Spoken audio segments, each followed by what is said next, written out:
Good evening everyone. आज सुनाई दे रहा है सबका? Good evening sir. Yes sir. अच्छा, आज क्लास ले लेता हूँ, कल कल ईएमटी का क्लास नहीं रहेंगे, ठीक है? जाने का प्रोग्राम थोड़े से लेट हो गया, ठीक है? तो आज हम क्या करेंगे, जो एक Gauss electric flux and Gauss law के जो रिमेनिंग कॉन्सेप्ट को हम डिस्कस कर देंगे।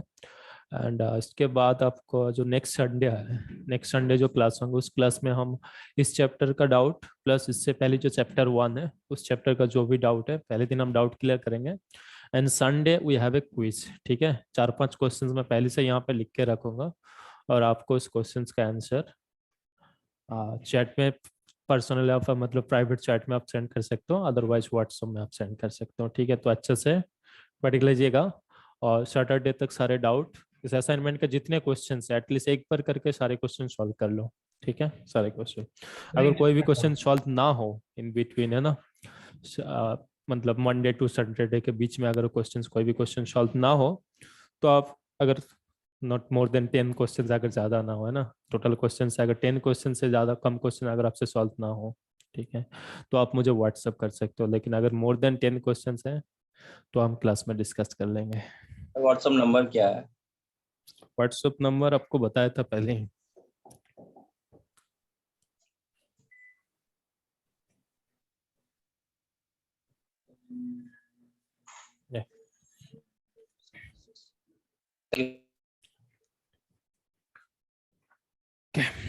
सर जानने एक चीज पूछनी थी। हाँ बोलो।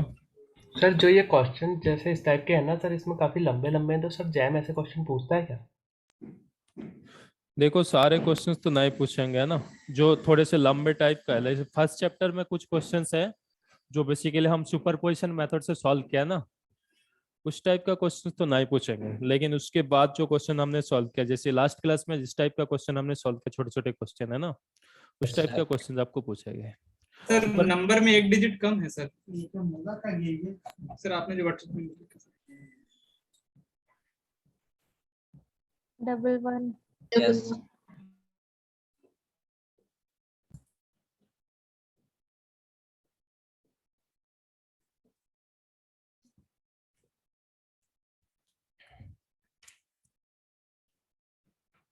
ठीक है।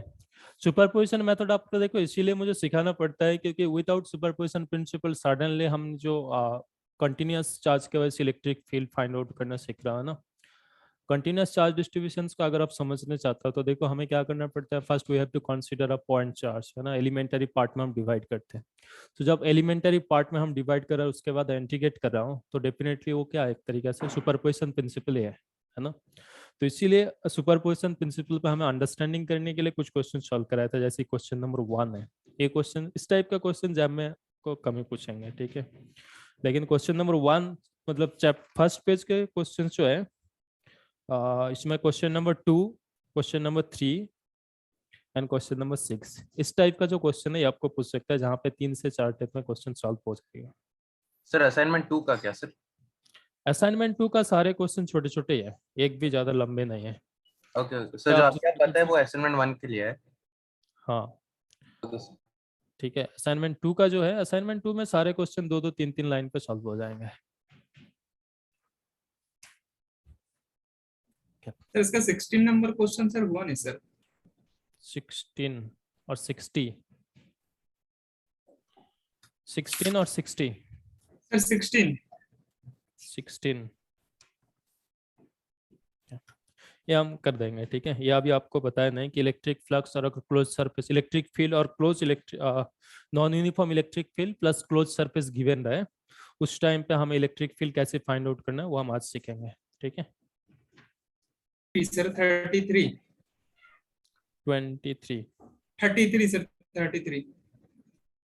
सर 33 आप कर सकते थे, ठीक है? चलो 33 से आज स्टार्ट करते हैं।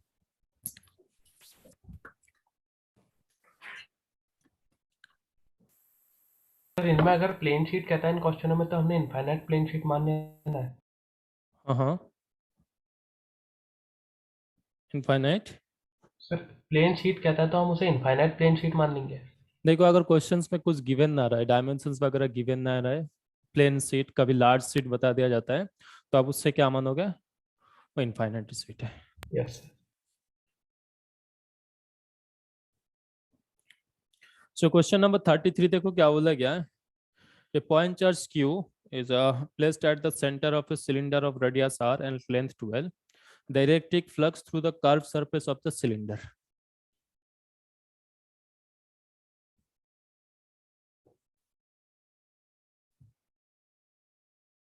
So ये मान लीजिए सिलेंडर है, इस सिलेंडर का रेडियस हमें गिवन है कैपिटल आर एंड लेंथ हमें गिवन है 12। ठीक है, लेंथ गिवन है 12। अब क्या बोला गया है, a point charge placed at the centre. So इस क्यूब, इस सिलेंडर का सेंटर किस पॉइंट पे होगा, लेंथ का हाफ में और एग्जैक्टली एक्सिस के ऊपर, है यस ना। सर। सो इस पॉइंट पे मान लो एक पॉइंट चार्ज है, इस पॉइंट चार्ज का वैल्यू बता देगा क्यू। अब हमें क्या पूछा गया है कि इस चार्ज के वजह से जो इलेक्ट्रिक फ्लक्स होंगे किसके थ्रू, इस कर्व सरफेस के थ्रू। सो बेसिकली इस चार्ज के वजह से फ्लक्स हर सरफेस के थ्रू होगा। Yes sir. सर कंटिन्यूअस होगा ना सर, इलेक्ट्रिक फील्ड सर। हाँ हाँ, सरफेस के ऊपर हर पॉइंट पे कंटिन्यूअस ही होंगे इलेक्ट्रिक फ्लक्स, तो ऐसे होंगे आपका इलेक्ट्रिक फ्लक्स। ठीक है, तो यहाँ पर फ्लैट सरफेस से भी कुछ फ्लक्स पास होंगे as well as curve surface से भी कुछ फ्लक्स पास होंगे। ठीक है, बट अगर हम लास्ट क्लास में जो सिखाया था, अगर हम वो कॉन्सेप्ट देखें, यहाँ पर हमें क्या गिवन है, एक चार्ज गिवन है और क्या है, क्लोज सरफेस गिवन है सिलेंडर, है ना। Charge plus close surface, close surface. तो charge plus close surface given रहे तो टोटल फ्लक्स हम कैसे कैलकुलेट करेंगे, इलेक्ट्रिक फील्ड कैलकुलेट करना। Electrical sir Q by epsilon naught minus बाकी का जो पता है हम लोग को। स्लो में हमने क्या पढ़ा था, Q enclosed किए थे सर। हाँ, तो charge distribution plus close surface given रहे तो उस केस में हम टोटल फ्लक्स के लिए क्या फाइंड आउट करेंगे कि टोटल इनक्लोज चार्ज कितना है divided by epsilon not. Yes sir. इस केस में भी देखो एक सिलेंडर है क्लोज सरफेस और इसके अंदर टोटल इनक्लोज चार्ज है क्यू, तो इस पूरे सिलेंडर का थ्रू टोटल फ्लक्स कितना होना चाहिए, Q by epsilon naught. Q by epsilon naught। तो मैं इसको फ्लक्स टोटल लिख रहा हूँ। ठीक है, सो टोटल फ्लक्स क्या होना चाहिए, क्यू बाय एप्सिलॉन नॉट। ठीक है, अब इस क्वेश्चन को थोड़े से केयरफुली ऑब्जर्व करो। अगर ये पॉइंट यहाँ पर रहा एक पॉइंट चार्ज, हमने ऐसे एक क्वेश्चन चल कर रहा था कि अगर ऐसे एक सर्कुलर डिस्क हो और इस डिस्क के एक्सिस के ऊपर डी डिस्टेंस दूरी पे अगर एक चार्ज रहे क्यू और इस सर्कुलर डिस्क का रेडियस अगर आर हो तो इसके थ्रू टोटल फ्लक्स कितना होंगे, Q upon by root 2 naught epsilon 1 naught 1 minus epsilon naught 1 minus D upon root L square plus T square. e square। D square plus are square, ये था। Yes, Yes. sir. yes sir तो देखो अगर आप यहाँ पर भी इसे ऑब्जर्व करोगे, ये जो फ्लैट सरफेस है, दोनों फ्लैट सरफेस के थ्रू ये ऐसे ही दिखाई दे रहा है ना, ये आपका एक सर्कल सरफेस है, डिस्क टाइप का सरफेस है और इसके एक्सिस के ऊपर डी डिस्टेंस दूरी पे, डी यहाँ पर क्या होंगे, एल हो जाएगा ना, एल डिस्टेंस दूरी पे एक पॉइंट चार्ज रखे गए है कि नहीं। Yes, sir. Yes, Yes, sir। sir. तो ये जो फ्लैट सरफेस है, लोअर फ्लैट सरफेस के थ्रू फ्लक्स कितना होना चाहिए, यहाँ पर हम कैपिटल क्यू को स्मॉल क्यू से रिप्लेस कर देंगे, रेडियस को तो L आर ही से गिवन कर है देंगे। और डी को हम किससे रिप्लेस कर देंगे, L एल से. से। L से। अब देखो इस पॉइंट के अबाउट में इस सरफेस जैसे सिमेट्रिक है, इस टॉप सरफेस भी सेम सिमेट्रिक है, टॉप Yes, और sir. बॉटम सरफेस, तो दोनों सरफेस से सेम अमाउंट ऑफ फ्लक्स होंगे। Yes, sir। Yes, sir. Total flux through this flat surface क्या होना चाहिए, total flux through the flat surface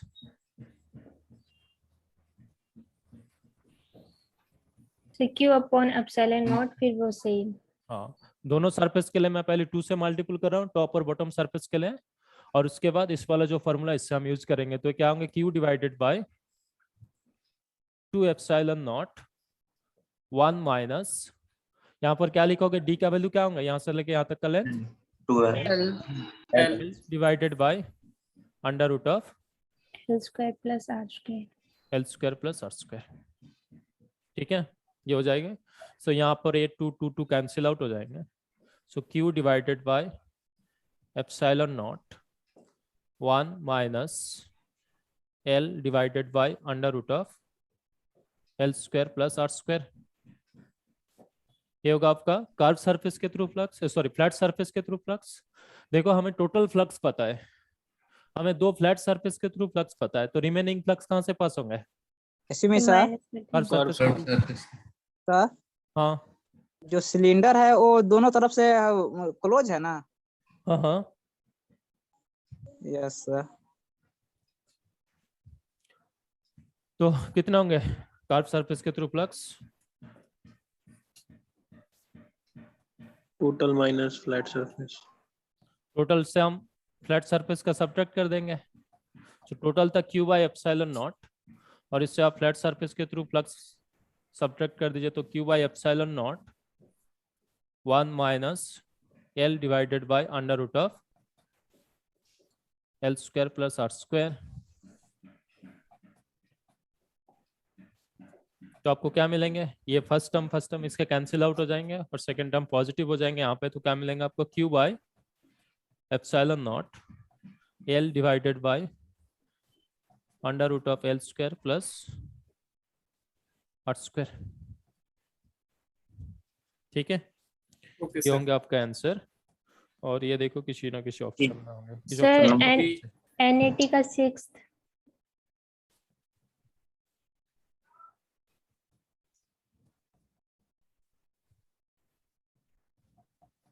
अच्छा, इसी के साथ अगर हम देखें तो क्वेश्चन नंबर 33, इस बार क्वेश्चन नंबर 36 भी देखो। सर सेम कॉन्सेप्ट है। Yes sir. Yes question sir. Number 36 कर सकते हो ना आप? यस सर, करा Yes, दिया sir. था आपने। हाँ, उसमें भी टोटल चार्ज से हम क्या करेंगे, जो फ्लैट सरफेस वाला है वो हम सब्ट्रैक्ट कर देंगे तो हमें मिल जाएगी। Okay sir. 52 number. Question number 10 बता। Question number 10।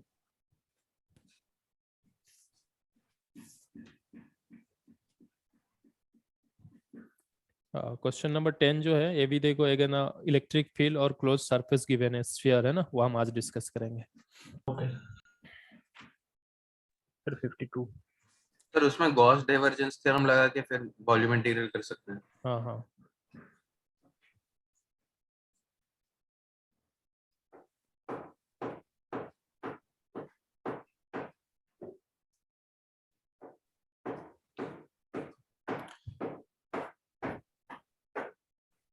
NAT question number 8 और 10 देख लो पहले। सर 6th भी। 6th भी है? 6 क्यों नहीं हुआ यार? देखो 6 में क्या गिवन है आपको, कोई भी क्लोज सरफेस और अगर चार्ज डिस्ट्रीब्यूशंस गिवन रहे तो टोटल फ्लक्स के लिए हमेशा हमें क्या फाइंड आउट करना है?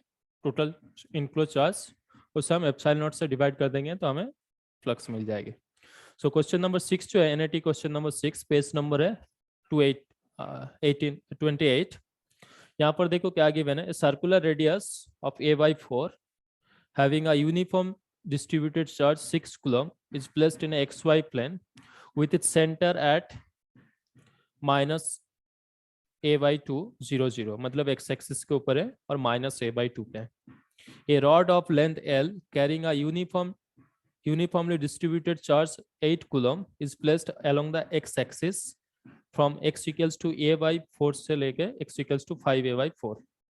2 point charges minus 7 coulomb and 3 coulomb are placed at, 2 point हमें given है। अब हमें क्या पूछा गया है? Consider a cubic surface formed by 6 surfaces, x equals to plus minus a, y equals to plus minus A/2। so cubical surface है तो यहाँ पर z equals to भी लिखना है, ठीक है? z equals to भी minus A/2 से लेके प्लस A/2 मान लो, ठीक है? तो एक क्यूबिकल सरफेस होंगे। अब आपको क्या पूछा गया यहाँ पे, तो इस क्यूबिकल सरफेस के थ्रू टोटल फ्लक्स कितना होंगे हमें पूछा गया।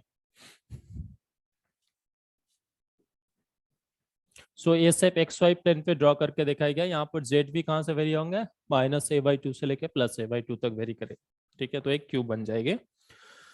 तो अब इस क्यूब के ऊपर कुछ चार्ज डिस्ट्रीब्यूशंस गिवन है।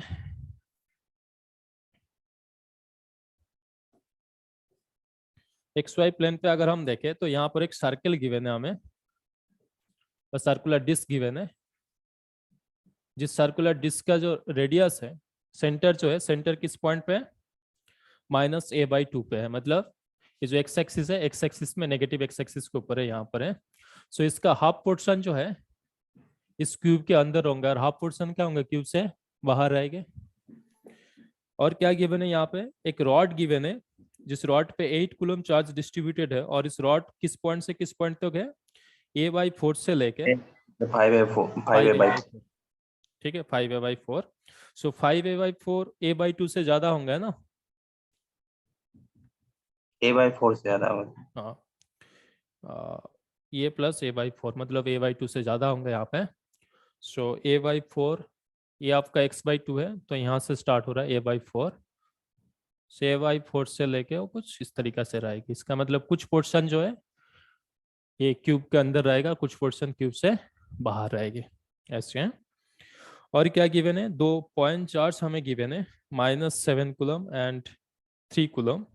अब -7 कूलम चार्ज जो है किस पॉइंट पे देखो, a/4 और -a/4 और 0, ठीक है। a/4 अगर इस क्यूब का साइड जो है -a/2 से लेके +a/2 का है, y एक्सिस बराबर -a/2 से लेके +a/2 पर है, तो ये जो पॉइंट है a/4 -a/4 क्या इस क्यूब के अंदर होगा कि बाहर आएगा, अंदर होगा। अंदर ही होंगे, है ना, यहाँ पर होंगे कहीं पे इस पॉइंट पे। तो यहाँ पर एक चार्ज रखा गया, इस चार्ज का वैल्यू है -7 कूलम, ठीक है, -7 कूलम। और एक चार्ज रखा है 3 कूलम जो किस पॉइंट पे, -3a/4 एंड +3a/4 और 0। ये पॉइंट क्यूब के अंदर होगा कि बाहर होगा, बाहर होगा। बाहर होंगे। बाहर होगा सर।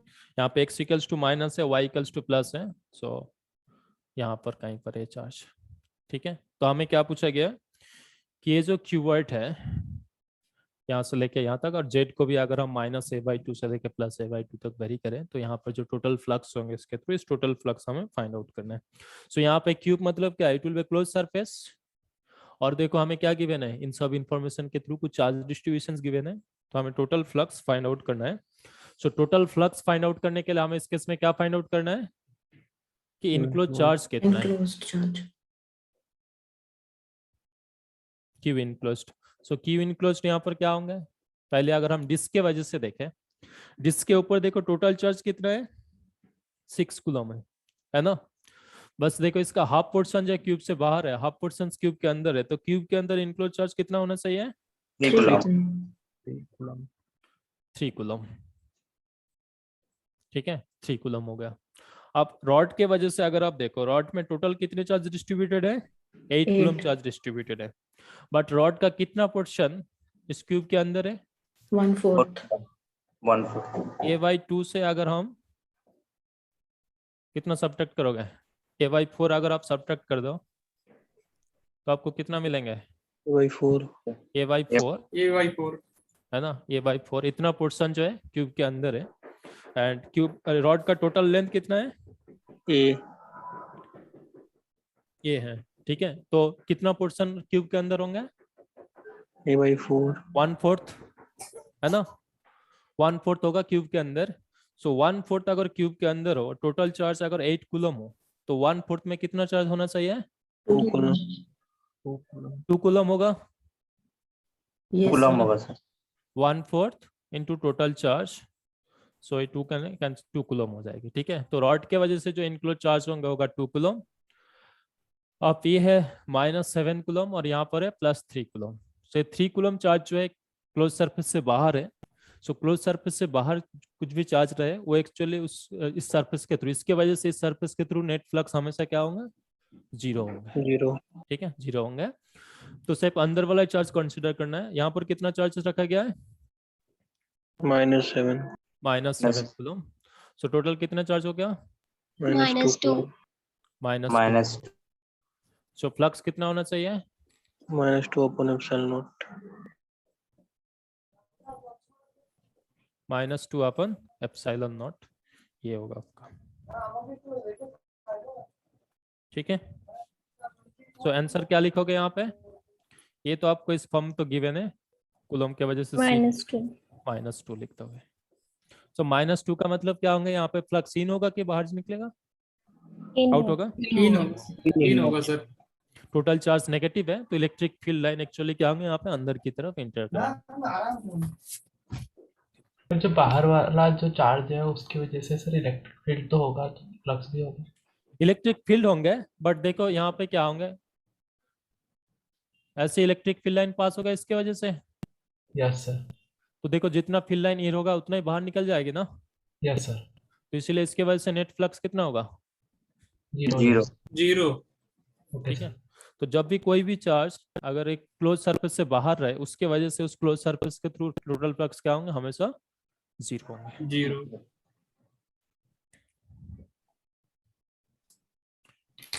अब क्वेश्चन नंबर 10, इसका भी कॉन्सेप्ट हमने ऑलरेडी डिस्कस कर चुके थे, अब शायद कोरिलेट नहीं कर पाएंगे।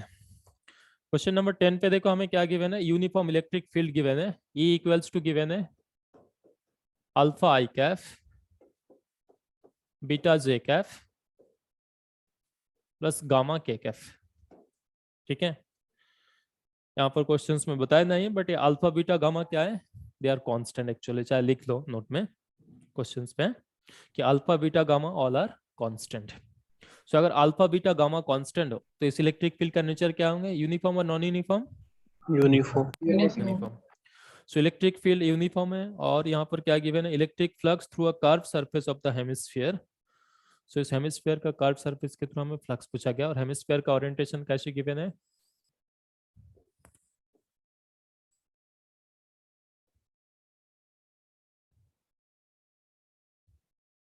हेमिस्फीयर का जो फ्लैट सरफेस है वो XY प्लेन पे है और जेड एक्सिस इस साइड पे है।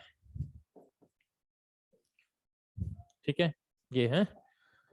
सो अब बताओ यहाँ पे अगर एक यूनिफॉर्म इलेक्ट्रिक फील्ड में टोटल अगर हम इलेक्ट्रिक फील्ड रखें एक क्लोज सरफेस रखें तो उस केस में हमने क्या बोला था कि फ्लैट सरफेस के थ्रू इलेक्ट्रिक फील्ड लाइन जितना इन होगा कर्व सरफेस के थ्रू उतना ही बाहर निकल जाएंगे, Yes, sir. है ना। सो यहाँ पर भी अगर आप टोटल फ्लक्स आपको पूछा गया थ्रू अ कर्व सरफेस, तो अगर आप फ्लैट सरफेस के थ्रू इन ही देख लीजिए और उससे कर्व सरफेस के थ्रू आउट कर दीजिए, इक्वल हो जाएगी। सो यूनिफॉर्म इलेक्ट्रिक फील्ड है, टोटल फ्लक्स क्या होंगे 0। ठीक है, यूनिफॉर्म इलेक्ट्रिक फील्ड है और एक क्लोज सरफेस है, सो टोटल फ्लक्स हो जाएंगे 0। सो टोटल फ्लक्स अगर 0 हो तो यहाँ पर अगर आप इस इलेक्ट्रिक फील्ड का अगर आप ओरिएंटेशन देखोगे, इसका देखो आई कंपोनेंट है, जे कंपोनेंट है, गामा कंपोनेंट भी है। तो एक्स कंपोनेंट के वजह से इलेक्ट्रिक फील्ड अगर आप सिमेट्रिक वाइज देखने चाहोगे कर्व सरफेस के ऊपर है ना, x component minus x surface से जितना मतलब एक्स नेगेटिव, एक्स का वैल्यू जिस साइड पे नेगेटिव है बैक साइड से जितना फ्लक्स इन होगा पॉजिटिव साइड से उतना ही फ्लक्स बाहर निकल जाएंगे। Yes sir. Yes sir. Same way अगर आप जे की तरफ भी देखोगे, जे में भी वही होगा, जो नेगेटिव जे से इन होगा वही पॉजिटिव जे से बाहर निकल जाएंगे सारे फ्लक्स। लेकिन हेमिस्फीयर जेड डायरेक्शंस पे ओरिएंटेड है तो जिसकी वजह से यहाँ पर देखो जे कंपोनेंट के वजह से आपका इस फ्लैट सरफेस के थ्रू जितना फ्लक्स इन होगा कर्व सरफेस के थ्रू उतना ही फ्लक्स बाहर निकलेगा, है ना। सो यहाँ पर आपको से फ्लैट सरफेस के थ्रू अगर आप फ्लक्स देखोगे तो फ्लैट सरफेस में एरिया क्या लिखोगे, क्या होगा एलिमेंट, ये यूनिफॉर्म इलेक्ट्रिक फील्ड है तो हम कैसे लिखेंगे E dot A. So E हमें क्या गिवन है, अल्फा आई कैफ बीटा जे कैफ गामा के कैफ और इसके साथ आप ये वेक्टर डॉट प्रोडक्ट करिए तो ये फ्लैट सरफेस इस वाला सरफेस का ये क्या होगा Pi r square. Pi are square और इसे पॉजिटिव लिखो, किस डायरेक्शन पे होगा माइनस के माइनस के कैप। माइनस के कैफ। तो आपको क्या मिलेंगे gamma pi are square minus यही मिलेगा ना। Yes, sir. हाँ, तो ये माइनस का मतलब क्या हुआ है, इन हुए फ्लक्स फ्लैट सरफेस के थ्रू यस। इतना ही Yes. फ्लक्स क्या होंगे यहाँ पे कर्व सरफेस के थ्रू बाहर निकल जाएंगे और y और j कंपोनेंट की वजह से जो कर्व सरफेस के थ्रू होंगे वो दोनों साइड से यहाँ से जितना इन होंगे उधर से उतना ही बाहर निकल जाएंगे और j कंपोनेंट x कंपोनेंट भी सिमेट्री की वजह से कैंसिल आउट हो जाएंगे। So total flux through curve surface अगर हम देखें तो कर्व सरफेस के थ्रू क्या होंगे, नेट फ्लक्स आउट होगा। सो फ्लक्स आउट का वैल्यू आप क्या लिखोगे, जो यहाँ पे इन हो रहा है उसका जस्ट पॉजिटिव वैल्यू ले लीजिए तो गामा पाई स्क्वायर, ये हो जाएगा आपका आंसर। तो करेक्ट आंसर यहाँ पर क्या लिखोगे? 1। 1.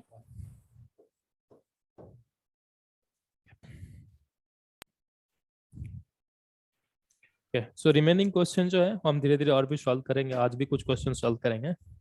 सो लास्ट क्लास में जहाँ पे हम डिस्कस बंद किए थे वहां पे अगर हम देखें क्या था, लास्ट प्रॉब्लम क्या किया था हमने, गाउस लॉ का कुछ एप्लीकेशन देख रहे थे, है ना, जहाँ पर हमने देखा था क्या कि एक क्लोज सरफेस गिवन था और उस क्लोज सरफेस के ऊपर कुछ चार्ज डिस्ट्रीब्यूशन हमें गिवन था जिसकी वजह से हमने फ्लक्स फाइंड आउट करना सीखा। अब कुछ ऐसी केसेस गिवन रहता है ना, जहां पर हमें चार्ज डिस्ट्रीब्यूशंस को देख के लगता नहीं है कि वो सिमेट्रिक है, लेकिन अगर हम उसके साथ कुछ फिगर वगैरह ऐड करें, उस सरफेस को अगर हम एक्सटेंड करें तो हमें कुछ वहां पर सिमेट्रिक ऑब्जर्व होता है। ठीक है, ऐसे कुछ क्वेश्चंस हम जो गाउस लॉ से आसानी से सॉल्व कर सकता हूँ विदाउट एनी इंटीग्रेशन, कुछ क्वेश्चंस मैं यहाँ पे सॉल्व करके दिखाता हूँ। सो सबसे पहले जो एग्जाम्पल था लास्ट क्लास में अगर आप देखोगे तो हमने क्यूब ड्रॉ किया था और क्यूब के सेंटर पे एक पॉइंट चार्ज रखा था जिसकी वजह से आपको पूछा गया था कि इस सरफेस के through flux, total flux and किसी एक सरफेस को भी अगर हम दो रेक्टेंगुलर ट्रायंगल पे डिवाइड कर दें तो इस ट्रायंगल के थ्रू फ्लक्स कितना होंगे हमने फाइंड आउट किया था। सेम क्वेश्चंस को अगर हम थोड़े से कॉम्प्लिकेटेड करें, सो मान लीजिए अगेन यहाँ पे क्यूब, इससे पहले चार्ज जो था वो सेंटर पे था, अब सेंटर पे ना रह के अगर किसी कॉर्नर पे रहे, जैसे कि मान लो इस कॉर्नर पे चार्ज है, एग्जैक्टली कॉर्नर पे चार्ज है क्यू, अब इस चार्ज के वजह से अगर हम इस क्यूब के through total flux find out करने चाहें, आप लोगों को कुछ नॉइज आ रहा है क्या? Yes sir. Yes, sir. Yes, sir. Yes, sir. बाहर एक्चुअली कुछ काम चल रहा है यहाँ पे इस रूम का, कोई नहीं चलो। सो इस क्यूब का अगर इस कॉर्नर पे क्यू चार्ज रहा है तो अब अगर हम इस क्यूब के सारे सरफेसेस के थ्रू फ्लक्स फाइंड आउट करने चाहिए, इस सरफेस के थ्रू फ्लक्स देखें तो इस सरफेस के थ्रू फ्लक्स हम कैसे फाइंड आउट करना है हमें देखना है। ठीक है, तो सबसे पहले देखो आपने क्रिस्टल में पढ़े होंगे 12th क्लास में, बीएससी फर्स्ट ईयर में सॉलिड स्टेट में, कि अगर कोई भी एटम कॉर्नर पे रहता है किसी क्यूबिक सेल का, है ना, यूनिट सेल का, उस एटम का कितना पोर्शन एक यूनिट सेल पे रहता है?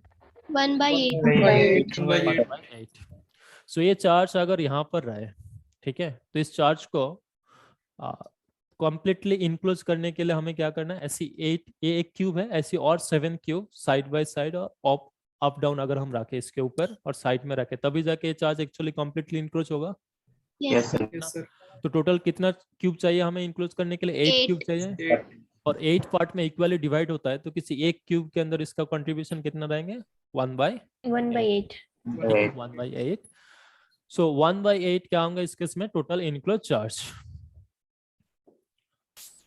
सो क्यू इनक्लोज्ड इक्वल्स टू हम क्या लिखेंगे? Q/8। ठीक है, Q/8। सो अगर Q इनक्लोज Q/8 हो तो इस क्यूब के थ्रू टोटल फ्लक्स कितना होना चाहिए? Q/8 by Q/8 epsilon naught. ठीक है, ये हो जाएंगे क्या टोटल फ्लक्स। अब देखो Yes, sir. टोटल 6 सरफेसेस है यहाँ पे। अब यहाँ पे केयरफुली अगर ऑब्जर्व करो, ये जो चार्ज जिस पॉइंट पे रखा गया इस कॉर्नर पे देखो 3 सरफेस मीट किए होंगे ना। Yes, sir. Yes, sir. ठीक है, टॉप सरफेस है ना, ये वाला सरफेस, एक ये वाला सरफेस और एक पीछे वाला जो सरफेस है। ठीक है, इन तीनों सरफेस देखो यहाँ पर इस कॉर्नर पे मीट किया है ना। अब जब हमने इलेक्ट्रिक फील्ड लाइन ड्रॉ करना सिखाया था आपको, किसी XY प्लेन पे अगर चार्ज रहे, एक पॉइंट चार्ज, तो इस चार्ज के वजह से जो इलेक्ट्रिक फील्ड लाइन जनरेट होंगे वो इस प्लेन पे ऐसे ही लाई करेगी ना, प्लेन के साथ पैरेलल। Yes, sir. इस प्लेन पे जो इलेक्ट्रिक फील्ड लाइन होगा। यस तो अब बताओ यहाँ पर भी जो पॉइंट चार्ज रखेगा है, यहाँ पर भी जो पॉइंट चार्ज रखेगा है, इस पॉइंट चार्ज के वजह से ये जो टॉप सरफेस के ऊपर जो फील्ड लाइन होगा, सरफेस के ऊपर जो फील्ड लाइन होगा वो फील्ड लाइन क्या होंगे? सरफेस के साथ पैरेलल। Parallel. सेम वो इस सरफेस के ऊपर भी जो इलेक्ट्रिक फील्ड होंगे वो भी इस सरफेस के साथ पैरेलल। एंड बैक सरफेस के ऊपर फैला। ठीक है, सो जो तीन सरफेस इस पॉइंट पे मीट किया, उन तीनों सरफेस के ऊपर इस चार्ज की वजह से जो इलेक्ट्रिक फील्ड लाइन होगा, वो फील्ड लाइन हमेशा क्या होंगे, सरफेस के साथ पैरेलल। सो अगर इलेक्ट्रिक फील्ड लाइन इस सरफेस के साथ पैरेलल हो, तो अब हम फ्लक्स जब फाइंड आउट करते हैं तो हमें क्या करना पड़ता है, ई डॉट ds लेना पड़ता है। Yes sir. और देखो ये क्लोज सरफेस है, तो डॉट के लिए हम क्या, एरिया का डायरेक्शन हम किस बराबर लेंगे, सरफेस के साथ Outward. ठीक है, आउटवर्ड नॉर्मल। सो इन तीनों सरफेस में electric field is parallel to ds vector, sorry area लिख दो यहाँ पे। ठीक है, एरिया के साथ पैरेलल होंगे यहाँ पे। एंड एरिया का इस जो सरफेस का एरिया का जो डायरेक्शन होगा, वो डायरेक्शंस क्या होंगे, हमेशा आउटवर्ड होगा। डायरेक्शंस पे। तो इस E और D के बीच में एंगल क्या होंगे, 90 डिग्री। 90 डिग्री। यस। तो अगर 90 डिग्री हो तो इन तीनों सरफेस के थ्रू फ्लक्स क्या होंगे, 0। 0। सो इन तीन सरफेस के थ्रू टोटल फ्लक्स क्या होंगे हमें, 0। ठीक है, कौन सा सरफेस, जो तीन सरफेस जिस पॉइंट पे चार्ज रखा है उस पॉइंट पे मीट करेंगे, उन तीनों सरफेस के थ्रू नेट फ्लक्स हमेशा क्या होंगे, 0 होंगे। सो क्यूब के टोटल कितने सरफेसेस होते हैं, 6 सरफेस है। सो अब हमें देखना है कि रिमेनिंग 3 सरफेस के थ्रू फ्लक्स कितना होगा। ठीक है, रिमेनिंग 3 सरफेस के थ्रू फ्लक्स कितना होंगे। रिमेनिंग 3 में से कौन आता है, एक तो होगा बॉटम सरफेस, एक होगा ए वाला सरफेस, और एक ये फ्रंट सरफेस। ठीक है, ये फ्रंट सरफेस। सो इन तीनों सरफेस के थ्रू हमें क्या करना है, फ्लक्स फाइंड आउट करना है। अब देखो, अगर हम इससे भी केयरफुली ऑब्जर्व करें, इस पॉइंट के अबाउट में, जिस पॉइंट पे चार्ज रखा है उस पॉइंट के अबाउट में, ये जो इस वाला जो सरफेस है, इस सरफेस का 4 कॉर्नर का अगर हम वर्टिस का डिस्टेंस फाइंड आउट करें, बता सकते हो डिस्टेंस क्या क्या आएगा, इस पॉइंट का डिस्टेंस क्या होंगे। अगर क्यूब का साइड मान लो से ए हो, तो इस पॉइंट का डिस्टेंस क्या होंगे, √2 है। इस पॉइंट का डिस्टेंस यहाँ से ए, इस पॉइंट का डिस्टेंस √2 है। इस पॉइंट का डिस्टेंस √3 है। यही होगा ना। तो डिस्टेंस कैसे निकाल रहे हो, और डिस्टेंस कैसे फाइंड आउट करता है बताओ।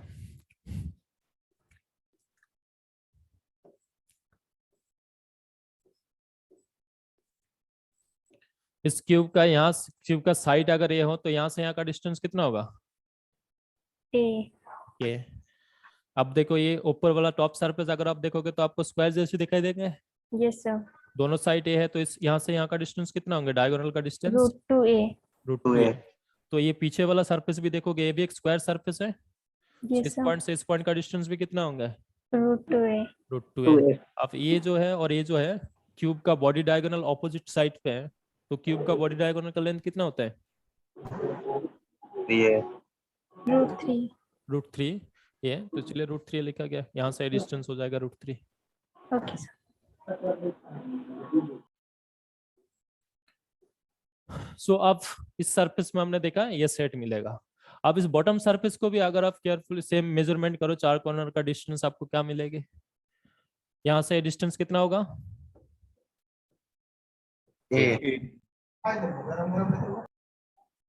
ये मिलेगी आपको ये डिस्टेंस। तो एक डिस्टेंस होगा हमारा ए, यहाँ से ये डिस्टेंस कितना होगा, √2a। यहाँ से ये डिस्टेंस कितना होगा, √2a। और ये डिस्टेंस √3a। √3a। सेम है। और कौन सा सरफेस रहेगा, फ्रंट सरफेस है ना। तो यहाँ से डिस्टेंस कितना होगा, यहाँ से ए डिस्टेंस कितना होगा, √2a। √2a। और यहाँ से डिस्टेंस और ए वाला डिस्टेंस √3a। सो देखो, जिस पॉइंट पे चार्ज रखा है उस पॉइंट के अबाउट में जो रिमेनिंग 3 सरफेस है, 3 सरफेस का अगर हम वर्टिस को देखें, वो सारे वर्टिस का जो डिस्टेंस होगा सेम सेट ऑफ ग्रुप बना रहा है ना। Yes sir. तो क्या हम ये बोल सकता हूँ कि इस पॉइंट के अबाउट में इन तीनों surface have same kind of symmetric. Yes sir. Yes, है ना? sir. तो अगर सेम काइंड ऑफ सिमेट्रिक हो तो इस चार्ज के वजह से इन तीनों सरफेस के थ्रू जो फ्लक्स होंगे इक्वल होना चाहिए, Yes, sir. And remaining 3 surface के थ्रू फ्लक्स कितना है? जीरो। जीरो है। Zero. तो Zero. इन तीनों में से किसी एक सरफेस के थ्रू अगर हम फ्लक्स मान लेते हैं फाई नॉट व फाई प्राइम, ठीक है, फाई प्राइम, सो टोटल इस सरफेस के थ्रू फाई प्राइम होगा तीनों सरफेस के थ्रू। Yes, sir. सो इन तीनों सरफेस के थ्रू नेट फ्लक्स कितना होना चाहिए? 3 multiply 8 Times or of phi total. 3 times of phi prime and that is equals to क्या होगा? Total flux. टोटल फ्लक्स कितना है? Q by 8 epsilon. So phi prime क्या होंगे यहाँ पे? Q upon 24 epsilon naught. Q upon 24 epsilon naught. ठीक है। सो अगर चार्ज सेंटर पे ना रखे, क्यूब का किसी कॉर्नर पे रहे, तो इस केस में टोटल फ्लक्स कितना होंगे? Q by Q by 8 Q by- epsilon not. And जो 3 सरफेस जिस पॉइंट पे चार्ज रखा है उस पॉइंट पे मीट करेंगे, उस तीनों सरफेस के थ्रू नेट फ्लक्स कितना होंगे? 24 epsilon naught. Zero. Zero. Zero. इस पॉइंट पे मीट कर रहा है बता रहा हूं, तो इन तीनों सरफेस जिस पॉइंट पे चार्ज रखा है उस पॉइंट पे जो 3 सरफेस मीट करेंगे उन तीनों सरफेस के थ्रू नेट फ्लक्स हमेशा क्या होंगे? Zero. जीरो। क्या लॉजिक बताओगे कि इलेक्ट्रिक फील्ड लाइन हमेशा सरफेस के साथ Correct. पैरेलल होंगे? Perpendicular. इसकी वजह से E डॉट ds करें तो हमें क्या मिलेंगे? जीरो मिलेगी। तो इस तीनों सरफेस के थ्रू फ्लक्स होंगे जीरो। सो रिमेनिंग 3 सरफेस के थ्रू फ्लक्स होंगे एंड रिमेनिंग 3 सरफेस इस पॉइंट के अबाउट में, जिस पॉइंट पे चार्ज रखे उस पॉइंट के अबाउट में हमेशा क्या होंगे? सेम सिमेट्रिक होगा, तो जिसकी वजह से इक्वली चार्ज डिस्ट्रीब्यूटेड होंगे। सो 8 by Q by 8 epsilon naught 3 surface के ऊपर अगर इक्वली डिवाइडेड हो तो किसी एक सरफेस के थ्रू फ्लक्स कितना होना चाहिए? Q by Q by 24। 24 epsilon naught. ठीक है, Q by 24 एप्सिलॉन नॉट। ठीक है। अब देखो इसी को थोड़े से आप लोगों को लिए एक छोटा सा मैं होमवर्क दे रहा हूँ, अभी आप ट्राई करो इसे। यहाँ पर जो शेप था क्या था? क्यूब था। ठीक है। अब मान लीजिए हमें क्यूब ना देके क्या गिवन है? क्यूबॉइड गिवन है।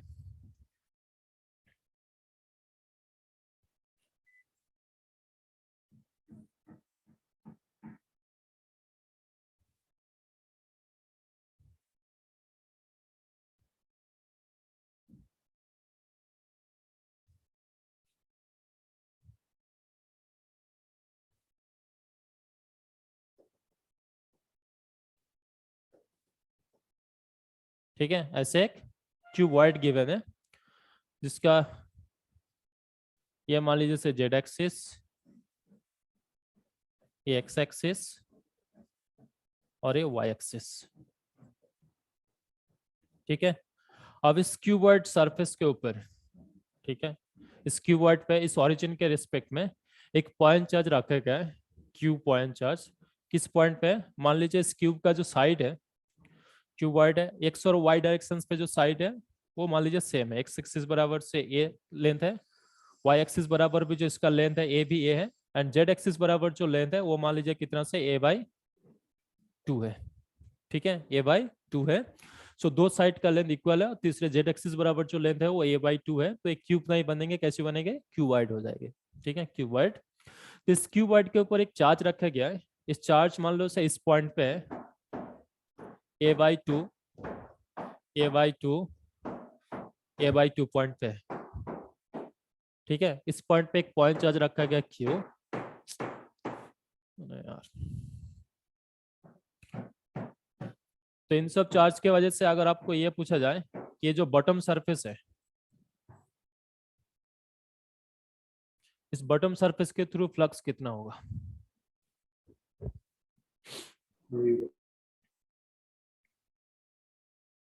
ठीक है, एक क्यूबॉइड सरफेस हमें गिवन है जिसका एक्स एक्सिस बराबर लेंथ है ये, वाई एक्सिस बराबर लेंथ है ये। इस क्यूबॉइड का कॉर्नर जो है ओरिजिन पे है एंड जेड एक्सिस बराबर लेंथ है a/2।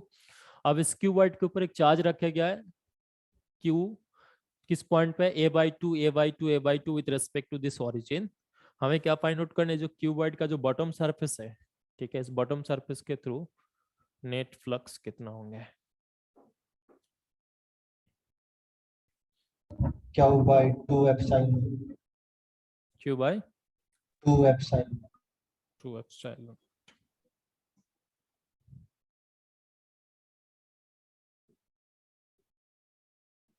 चलो ठीक है, फर्स्ट क्लास है हमारा, फ्लक्स का रिलेटेड है, तो बता सकते हैं ये चार्ज कहाँ पर होंगे, किस पॉइंट पे होगा, Origin.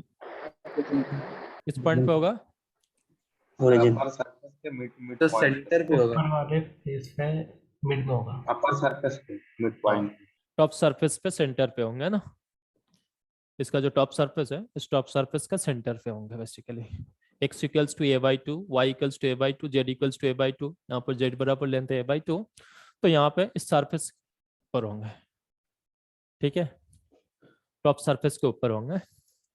तो इसको मैं यहाँ पे और एक फिगर से ड्रॉ कर देता हूँ।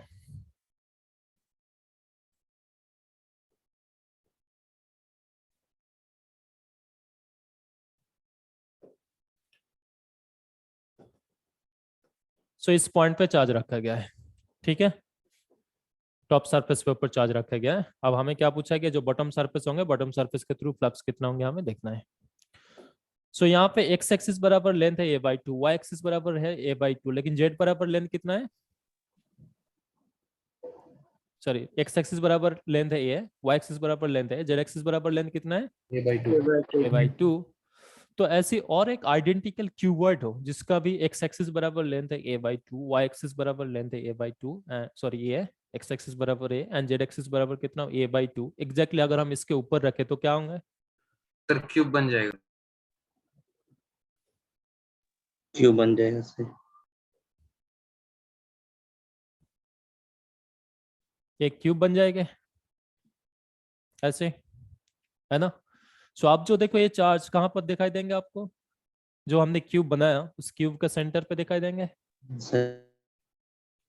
है ना। इस क्यूब का अगर सेंटर पे हो, सो अगर एक क्यूब के सेंटर पे एक चार्ज रहे, उसके वजह से इस सरफेस के थ्रू फ्लक्स कितना होना चाहिए, Q by 6. 6 epsilon not. तो इस केस में भी क्या होंगे, Q by 6 एप्सिलॉन नॉट ही होंगे। सो बॉटम सरफेस के थ्रू नेट फ्लक्स क्या होंगे, Q by 6 epsilon naught.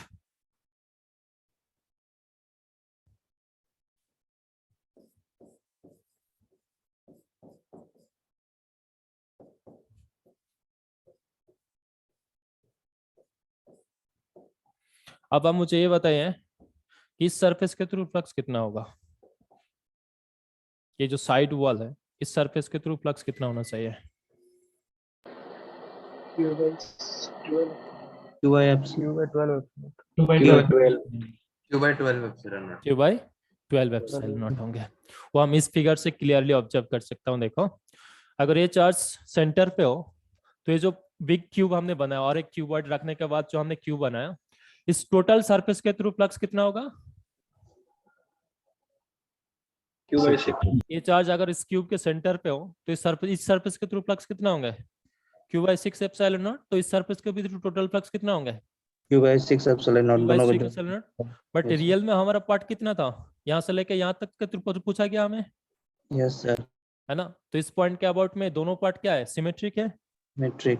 So यहाँ से जितना फ्लक्स होंगे यहाँ से भी उतना ही फ्लक्स होंगे। तो इस सरफेस के थ्रू फ्लक्स कितना होना चाहिए, Q by 12 epsilon naught. Q by 12 epsilon not. तो इतना पोर्शन के थ्रू जो फ्लक्स होंगे ये होंगे क्या, Q by 12 एप्सिलॉन नॉट, ठीक है, Q by 12 एप्सिलॉन नॉट होंगे फ्लक्स। सर हाँ बोलो। सर इस वाले में ये जो चार्ज रखे हैं इसके ऊपर जब एक और आपका क्यूबॉइड रखे हैं तो जो नेट इनक्लोज चार्ज होगा वो तो Q by 2 होना चाहिए ना,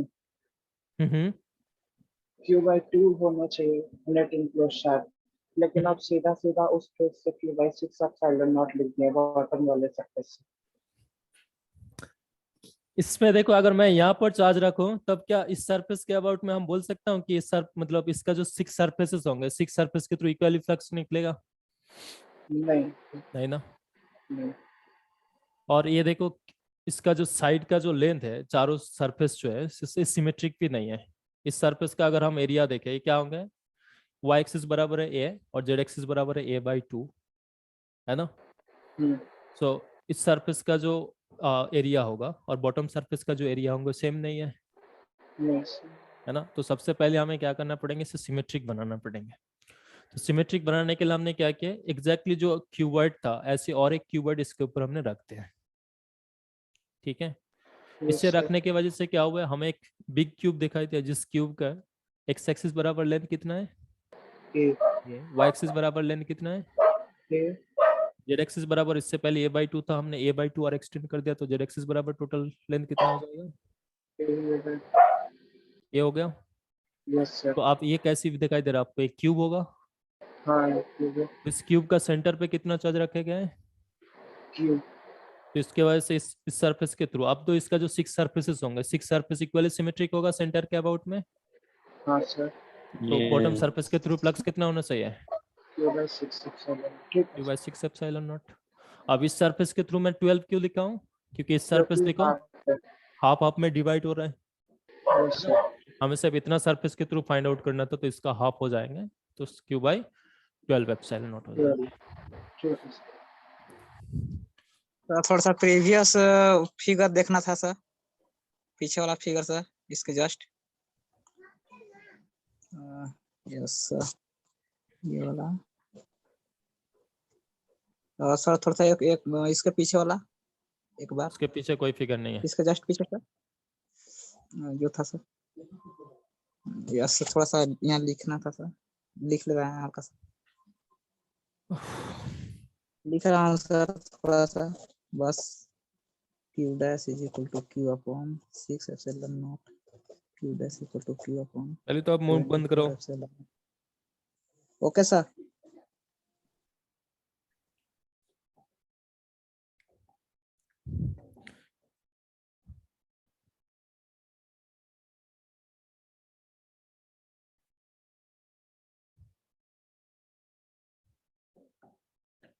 अब आप मुझे ये बताइए कि अगर यहाँ पर एक मान लो एक कोन है, सॉलिड कोन है, इस सॉलिड कोन का जो बेस है सर्कुलर शेप है, इस सरफेस के ऊपर अगर एक क्यू चार्ज रखा जाए, ठीक है, इस सर्कुलर शेप के ऊपर अगर हम क्यू चार्ज रखें, सो ये जो कोन है, कोन का कार्ब सरफेस के थ्रू फ्लक्स कितना होगा, Q/2 एप्सिलॉन नॉट.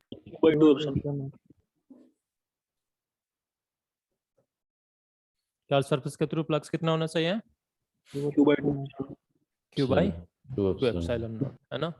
तो इसको आप दो तरीके से समझ सकते हैं, एक क्या है कि अगर आप चार्ज इस सरफेस के ऊपर रख रहे हो, तो यहाँ पे हाफ पोर्शन क्या होंगे इस क्यूब के अंदर रहेंगे और हाफ पोर्शन क्या होंगे इस क्यूब से बाहर रहेंगे। तो आपको इसे टोटल इनक्लोज करने के लिए एग्जैक्टली आइडेंटिकल और एक यहाँ पर ऐसे ऐड कर दीजिए, ठीक है। तो अगर आप ऐसे ऐड कर दिया तो एक आर्बिटरी शेप बन जाएंगे, इस सरफेस के थ्रू टोटल फ्लक्स कितना होगा, Q/, ये जो पूरे सरफेस हमने इनक्लोज कर दिया, इसके बाद टोटल फ्लक्स कितना होगा, Q/एप्सिलॉन नॉट। अब देखो इस वाला सरफेस और इस वाला सरफेस एरिया का सेम ही होगा और इस पॉइंट के अबाउट में सिमेट्रिक होगा दोनों सरफेस, तो टोटल फ्लक्स जो होंगे वो दोनों सरफेस इक्वली डिवाइड होंगे, तो किसी इस सरफेस का कार्ब सरफेस के थ्रू कितना होना चाहिए, Q/2 एप्सिलॉन, ठीक है, Q/2 एप्सिलॉन नॉट।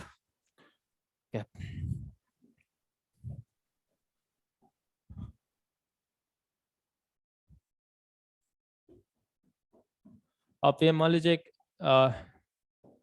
हेमिस्फीयर है और हेमिस्फीयर का just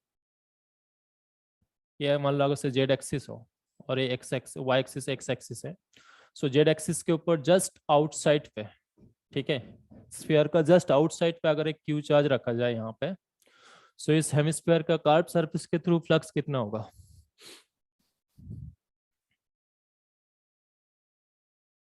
zero. Q/4 epsilon naught. मैं टोटल हेमिस्फीयर के थ्रू नहीं पूछ रहा हूँ, सिर्फ कार्ब सरफेस के थ्रू फ्लक्स पूछ रहा हूँ। Sir, Q/4 epsilon naught 1 minus d by under the k square plus x. Sir वो चार्ज कहाँ पे रखा है, Just outside of this sphere on the z axis, sorry on this hemisphere, so total flux through the curved surface कितना होना चाहिए,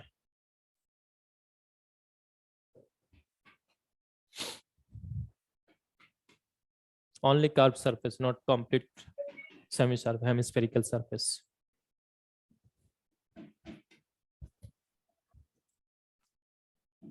So q by 4 epsilon naught bracket में 1 minus t by under root a square plus r square. दोबारा बोलो, क्या बोल रहा हूँ? q by 4 epsilon naught bracket 1 minus 4 Sir, नहीं q है, by 2 epsilon naught 1 minus 1 by root 2 plus होंगे कि माइनस होगा? माइनस minus माइनस होंगे यहाँ पे, ठीक है, क्योंकि ये चार्ज कहाँ पर है? जस्ट आउटसाइड पे है। तो इस केस में देखो क्या होंगे, यहाँ पे जो इलेक्ट्रिक फील्ड लाइन होंगे कर्व सरफेस के थ्रू अंदर आएगा, यस सर, और ये फ्लैट सरफेस के थ्रू बाहर निकलेंगे, जो नेट फ्लक्स कर्व सरफेस के थ्रू पास होगा ऐसे। तो जो पोर्शन यहाँ से पास होंगे वो यहाँ से इन हो रहा है तो कैंसिल आउट हो जाएंगे, लेकिन जो फ्लैट सरफेस के थ्रू पास हो रहा है वो एक्चुअली क्या होंगे? कर्व सरफेस के थ्रू नेट फ्लक्स इन होगा, है ना? यस तो अब बताओ, अगर ये जस्ट आउटसाइड पे है तो एक्स वाई प्लेन से इसका डिस्टेंस कितना लिख सकते हो? R r. तो इस फ्लैट सरफेस के थ्रू टोटल फ्लक्स कितना होगा यहाँ पे? 0। क्या उल्टा सीधा बोल रहा हूँ? टोटल मतलब इस फ्लैट और वो नीचे वाला डिस्क को भी मिला के 0 होगा। हाँ, टोटल फ्लक्स तो 0 होंगे, बट अगर आप फ्लैट सरफेस यहाँ से आर बोल रहे हो, ये रेडियस आर हो, तो इसके वजह से फ्लैट सरफेस के थ्रू फ्लक्स कितना होना चाहिए? q by epsilon naught 1 minus r divided by r square plus are square r square plus are square. तो क्या मिलेंगे आपको यहाँ पे? 1 बाई रूट 2। 1 by root 2 तो हमें क्या मिलेंगे? q by 2 epsilon naught 1 minus 1 by root 2। ये हो गया फ्लैट सरफेस के थ्रू फ्लक्स, है ना? फ्लैट सरफेस के थ्रू फ्लक्स यहाँ पर क्या होंगे? आउट होगा। सो यही फ्लक्स क्या होंगे? कर्व सरफेस के थ्रू इन होना चाहिए। सो कर्व सरफेस के थ्रू जो फ्लक्स इन होगा उसे हम क्या लिखेंगे? Minus of q by 2 epsilon naught 1 minus 1 by root 2। ठीक है? Yes sir. हाँ, सो ये एग्जाम्पल है। आप थोड़े से ध्यान रखोगे, इस टाइप का क्वेश्चन आपको पूछ सकते हैं। असाइनमेंट पे भी ऐसे बहुत सारे क्वेश्चंस आपको मिलेंगे, ठीक है? अब नेक्स्ट पार्ट हम देखेंगे क्या, जहां पर हमें क्या कुछ electric field plus close surface अगर गिवन रहे, ठीक है? इलेक्ट्रिक फील्ड, सो एक टाइप एग्जाम्पल क्या होना चाहिए यहाँ पे? एग्जाम्पल टाइप ऑफ 4 है ना? 3 हमने ऑलरेडी डिस्कस किया था। एग्जाम्पल टाइप ऑफ 4 जहां पर हमें क्या गिवन रहेगा? Electric field plus a close surface.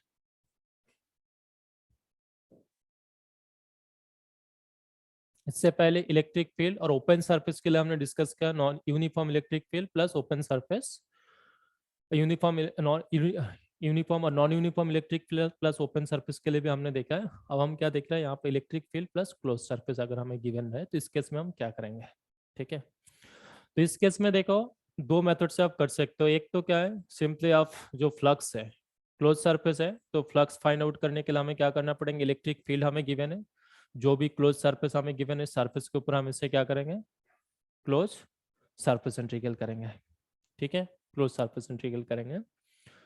लेकिन कुछ केसेस में सरफेस इंटीग्रल कैरिड आउट करना थोड़े से डिफिकल्ट हो जाता है। फॉर एग्जांपल, मान लो मैंने आपको अगर क्यूब दो और इस क्यूब के अंदर कुछ नॉन यूनिफॉर्म इलेक्ट्रिक फील्ड अगर गिवन रहे which is function of x y z, और इसका x component, y component, z component, तीनों ही कंपोनेंट रहे, तो आपको इस केस में फ्लक्स फाइंड आउट करने के लिए एक क्लोज सरफेस है और एक इलेक्ट्रिक फील्ड अगर गिवन रहे तो इस सरफेस इंटीग्रल करने के लिए टोटल 6 सरफेस के ऊपर सरफेस इंटीग्रल करना पड़ेगा, yes है ना? लेकिन अगर हम ऐसी केसेस में क्लोज सरफेस इंटीग्रल को वॉल्यूम इंटीग्रल में कन्वर्ट करना सीखा था मैथमेटिकल फॉर्म जब पढ़ाए थे, है ना, गाउस डाइवर्जेंस थ्योरम यूज करके।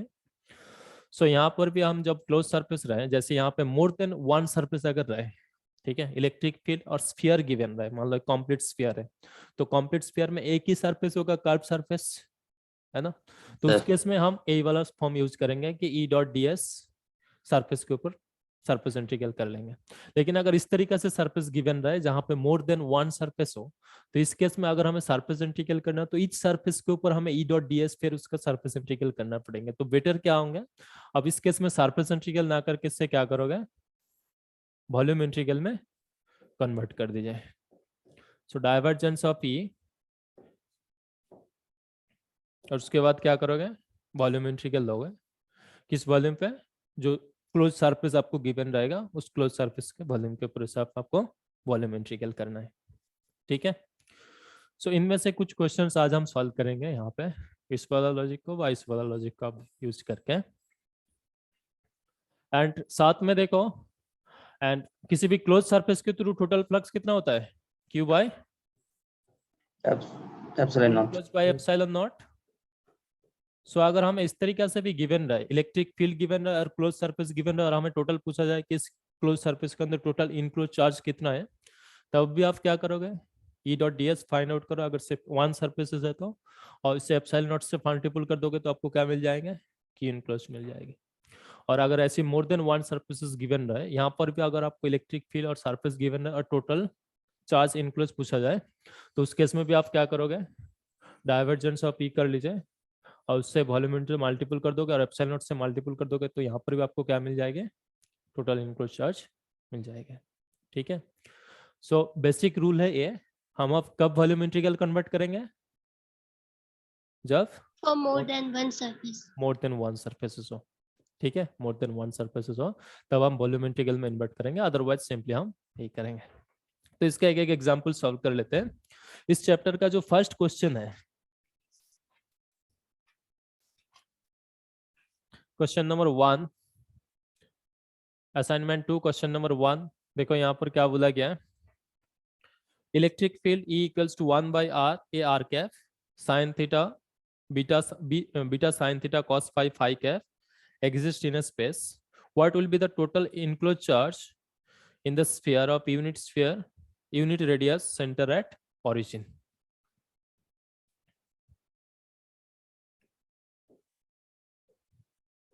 So ये origin है, so इस origin एक sphere का center इस origin पे है जिसका रेडियस हमें क्या गिवन है 1 यूनिट, और इस रीजन पे कुछ इलेक्ट्रिक फील्ड भी हमें गिवन है, E is equals to 1 by r a r cap plus beta sine theta cos phi phi Kaif. ठीक है, ये आपका इलेक्ट्रिक फील्ड गिवन है और आपको यहाँ पे क्या पूछ रहा है कि टोटल इनक्लोज चार्ज कितना होगा।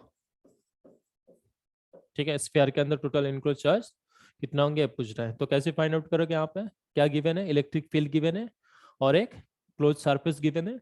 एंड वन मोर इंपॉर्टेंट और एक चीज ध्यान दो, यहाँ पे इलेक्ट्रिक फील्ड किस कोऑर्डिनेट पे गिवन है, स्फेरिकल पोलर कोऑर्डिनेट, और सरफेस भी देखो किस कोऑर्डिनेट पे है, स्फेरिकली गिवन है ना। तो ऐसे सिचुएशंस में हमेशा आप ई डॉट डी एस से ही फाइंड आउट कर सकते हो। अगर थोड़े से डिफरेंट हो, इससे हट के कुछ प्रॉब्लम होंगे तो हम कुछ और मेथड यूज करेंगे वहां पे, तब देखना।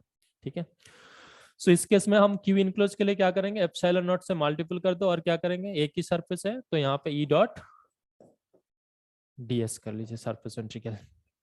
सो 1 बाय एप्सिलॉन नॉट। ठीक है, एंड इस सरफेस के ऊपर हमें इलेक्ट्रिक फील्ड का सरफेस इंटीग्रल करना है, तो इस इलेक्ट्रिक फील्ड का वैल्यू इस सरफेस के ऊपर अगर हम फाइंड आउट करने चाहें, सो इस सरफेस के ऊपर आर का वैल्यू क्या होगा, स्मॉल आर का value 0 to r. Capital R 1, capital R हो जाएगा ना। स्फीयर का कार्व सरफेस के ऊपर आर होता है कांस्टेंट, और आर का वैल्यू क्या होंगे, जो इसका रेडियस होंगे यहाँ पे, तो आर इक्वल्स टू क्या पुट करोगे 1, तो आर इक्वल्स टू 1 पुट करोगे तो आपको क्या मिलेंगे, a r cap plus beta sine theta cos phi phi cap, ये होगा आपका इलेक्ट्रिक फील्ड। आप इस कार्व सरफेस के ऊपर, स्फीयर का कार्व सरफेस के ऊपर एलिमेंटरी एरिया क्या होता है, r square sin theta d theta d phi r cap। हाँ, R square sine theta D phi are cap. So यहाँ पे आर का वैल्यू हमें क्या गिवन है 1 and sine theta D theta d theta phi are cap. yeah. तो जब हम इसका डॉट प्रोडक्ट लेंगे फाई कैप के साथ आर का डॉट प्रोडक्ट हमें क्या मिलेगा? 0 0, और आर के साथ आर का अगर 1 1, एंड ये कांस्टेंट है तो एप्सिलॉन नॉट ये इससे आप बाहर लिख लीजिए। एंड रिमेनिंग टर्म अगर हम इससे इंटीग्रेट करें तो क्या होंगे? Sine theta D theta D phi, जिससे अगर आप इंटीग्रेट करो थीटा का लिमिट क्या लिखोगे पूरे स्फीयर के लिए? 0 टू पाई, एंड फाई का लिमिट 0 टू 2 पाई। सो क्या मिलना चाहिए आपको? साइन थीटा डी फाई 0 पूरे स्फीयर के ऊपर इंटीग्रेट करोगे, याद नहीं है? 4 पाई कितना बार किया हमने ना, 4 पाई आएगा। सो होंगे 4 पाई ये एप्सिलॉन नॉट। ठीक है, ये होंगे आपका टोटल इनक्लोज चार्ज।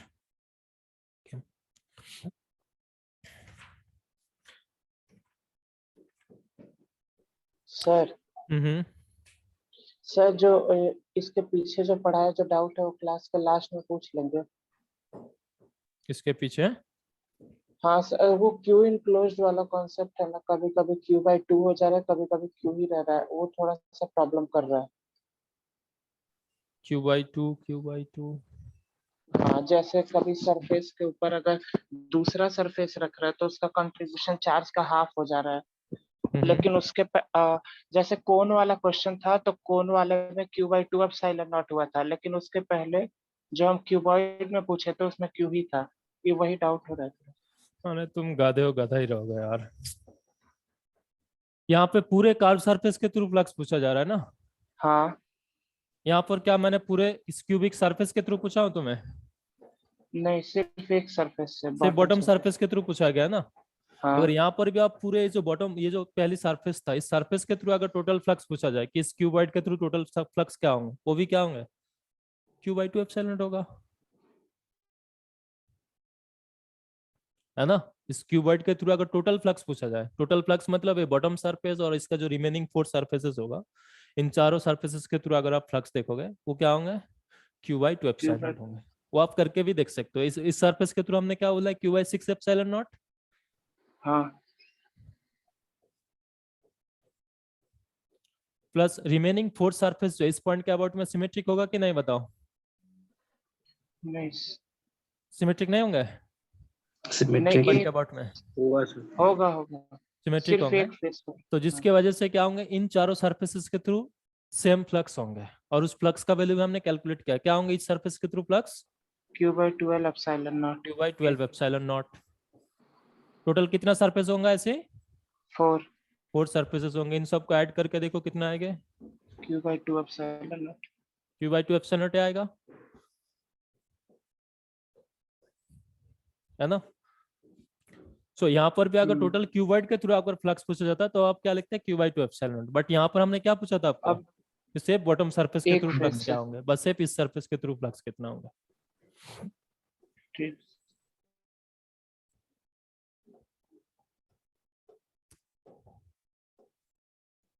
अब क्वेश्चन नंबर 50 देखो क्या बोला गया है।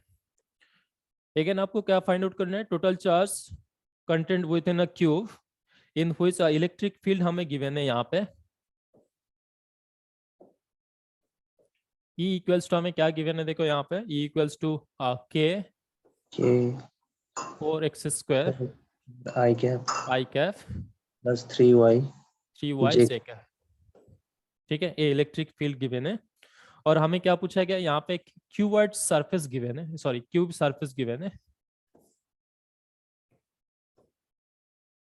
जिस क्यूब का ओरिजिन हमें गिवन है इस क्यूब का 1 कॉर्नर पे, ये x एक्सिस है, ये y एक्सिस है, और ये z एक्सिस है, और ये इस ओरिजिन है यहाँ पे। इस क्यूब का साइड हमें क्या गिवन है? साइड ना गिवन है कि इस पॉइंट का कोऑर्डिनेट हमें बता दिया गया है कि 1 0 0। सो 1 0 0 का मतलब इस क्यूब का साइड कितना होना चाहिए? 1 यूनिट। 1 यूनिट। ठीक है, क्यूब का साइड होंगे 1। सो हमें यहाँ पर क्या पूछा गया है कि यहाँ पर इस इलेक्ट्रिक फील्ड है और इस क्यूबॉइड साइड है, तो ये जो क्यूब के अंदर टोटल इनक्लोज चार्ज पूछा गया है। ठीक है, सो इस केस में भी देखो टोटल इनक्लोज चार्ज अगर आप पूछा जाए तो आपको क्या गिवन है? इलेक्ट्रिक फील्ड गिवन है और क्लोज सरफेस गिवन है, तो हम E.ds करेंगे। है ना। इधर डाइवर्जेंस थ्योरम लगाना ज्यादा इजी होगा शायद। हाँ, सो क्यू बाई एप्सिलॉन नॉट, यहाँ से अगर आप ई डॉट डी एस कर लोगे और यहाँ से एप्सिलॉन नॉट से फाइंड आउट कर एप्सिलॉन नॉट से मल्टीपल कर दोगे तो क्यू इनक्लोज आएंगे। लेकिन जब आप इसे सरफेस इंटीग्रल करोगे तो सरफेस इंटीग्रल में देखो कितने सरफेस के ऊपर आपको सरफेस इंटीग्रल करना पड़ेगा, 6 सरफेस है ना, तो मोर देन 1 सरफेस है। तो इस केस में हम एक स्टेप एक्स्ट्रा कर लेंगे इस मैथमेटिक्स थ्योरी में। क्या करेंगे इससे, ये जो सरफेस इंटीग्रल है इससे हम क्या करेंगे, वॉल्यूम इंटीग्रल में कन्वर्ट कर दो। Divergence of E and then D tau. So यहाँ पर एलिमेंटरी वॉल्यूम क्या लिखोगे, dx dy dy dz dz q by epsilon naught हो जाएंगे, है ना, q enclosed by epsilon naught. So यहाँ से अगर हमें q इनक्लोज पूछा जाए, so q enclosed equals to हम क्या फाइंड आउट करेंगे यहाँ पे, q enclosed is equals to epsilon naught divergence of e into dx dy dz। अब इनका लिमिट क्या पुट करोगे, 0 to 1 0 to 1 0 to 1। इस पॉइंट का कोऑर्डिनेट गिवन है, इस पॉइंट का कोऑर्डिनेट गिवन देखो 0 1 1 0 गिवन है आपको, और इस पॉइंट का कोऑर्डिनेट गिवन है 0 0 1। इसका मतलब क्या होंगे, x वेरी करेंगे 0 to 1, y वेरी करेंगे 0 to 1, z वेरी करेंगे 0 to 1। सो सरफेस इंटीग्रल करोगे 6 सरफेस के ऊपर आपको सरफेस इंटीग्रल करना पड़ता है, लेकिन वॉल्यूम इंटीग्रल करोगे सिर्फ आपको क्या करना पड़ेंगे, जो वेक्टर गिवन रहेगा इसका डाइवर्जेंस एक्स्ट्रा कैलकुलेट करना पड़ेंगे बस, ठीक है। सो इस इलेक्ट्रिक फील्ड का डाइवर्जेंस क्या होना चाहिए, 7 एप्सिलॉन नॉट, और इसका डाइवर्जेंस बताओ कितना है, 8x + 3 × k। इसका डाइवर्जेंस लोगे, x को x के रिस्पेक्ट में डिफरेंशिएट करोगे तो क्या आएंगे यहाँ पे 8x 8x I k plus 3 8x plus 3, 3 × k। ठीक है, ये आपका डाइवर्जेंस मिल जाएंगे। और यहाँ पर हमें क्या करना है, dx dy dz, इससे हमें इंटीग्रेट करना है। k भी है सर, हाँ, k कांस्टेंट था तो बाहर लिख लीजिए। तो आप इससे इंटीग्रेट करो और फाइनल आंसर बताओ क्या होना चाहिए।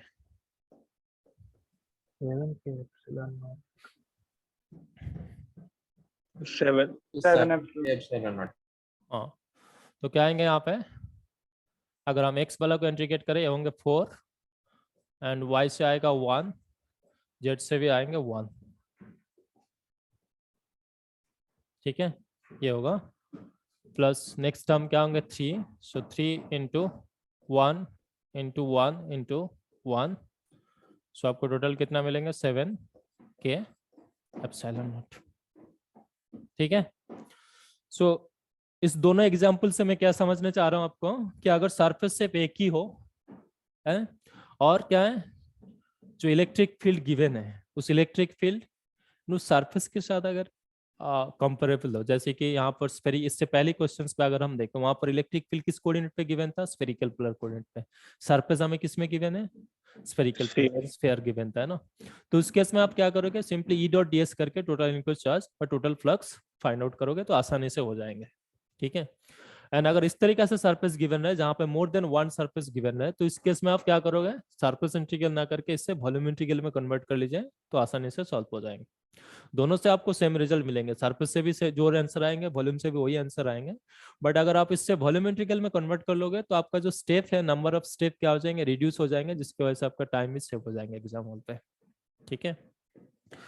एंड और एक टाइप यहाँ पर क्वेश्चंस आपको मिलेंगे जहां पर आपको जो इलेक्ट्रिक फील्ड है उस इलेक्ट्रिक फील्ड देखोगे रेक्टेंगुलर कोऑर्डिनेट सिस्टम में गिवन है, और जो स्कार्व आपको गिवन है वो स्फेरिकल कुछ अदर कोऑर्डिनेट सिस्टम में गिवन है, ठीक है। ऐसे एग्जांपल अगर हम देखें, सो देखो question number 10,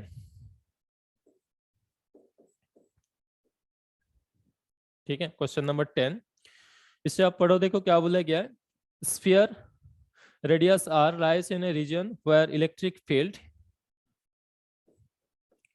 E equals to हमें क्या गिवन है, x I cap, y j cap and z k cap, ठीक है, ये आपको गिवन है। एंड आपको क्या पूछा गया इस केस में, total flux through a sphere,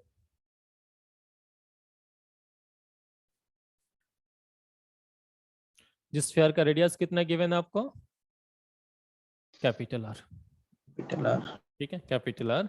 sphere के थ्रू टोटल फ्लक्स हमें पूछा गया कितना होंगे, ठीक है, टोटल फ्लक्स पूछा गया कितना होंगे। सो यहाँ पर अगर आप केयरफुली ऑब्जर्व करो, देखो इलेक्ट्रिक फील्ड किस कोऑर्डिनेट पे गिवन है, कार्टेशियन। कार्टेशियन कोऑर्डिनेट पर रेक्टेंगुलर कोऑर्डिनेट सिस्टम में। और जो सरफेस गिवन है किस टाइप का है, स्फेरिकल सरफेस है ना, स्फेरिकल सरफेस है। तो इस केस में देखो अगर आप ई डॉट डी एस करने चाहोगे, ठीक है, ई डॉट डी एस करने चाहोगे तो आपको क्या करना पड़ेगा, इलेक्ट्रिक फील्ड आप इसके साथ ds प्रोडक्ट करोगे तो ds जब स्फेरिकल पोलर कोऑर्डिनेट पे कार्व सरफेस के ऊपर क्या लिखोगे, r square sine theta D sin theta theta theta d phi r cap लिखोगे। Yes sir. अब r कैप के साथ i कैप j कैप का तो डॉट प्रोडक्ट नहीं होंगे, नो ठीक सर। है?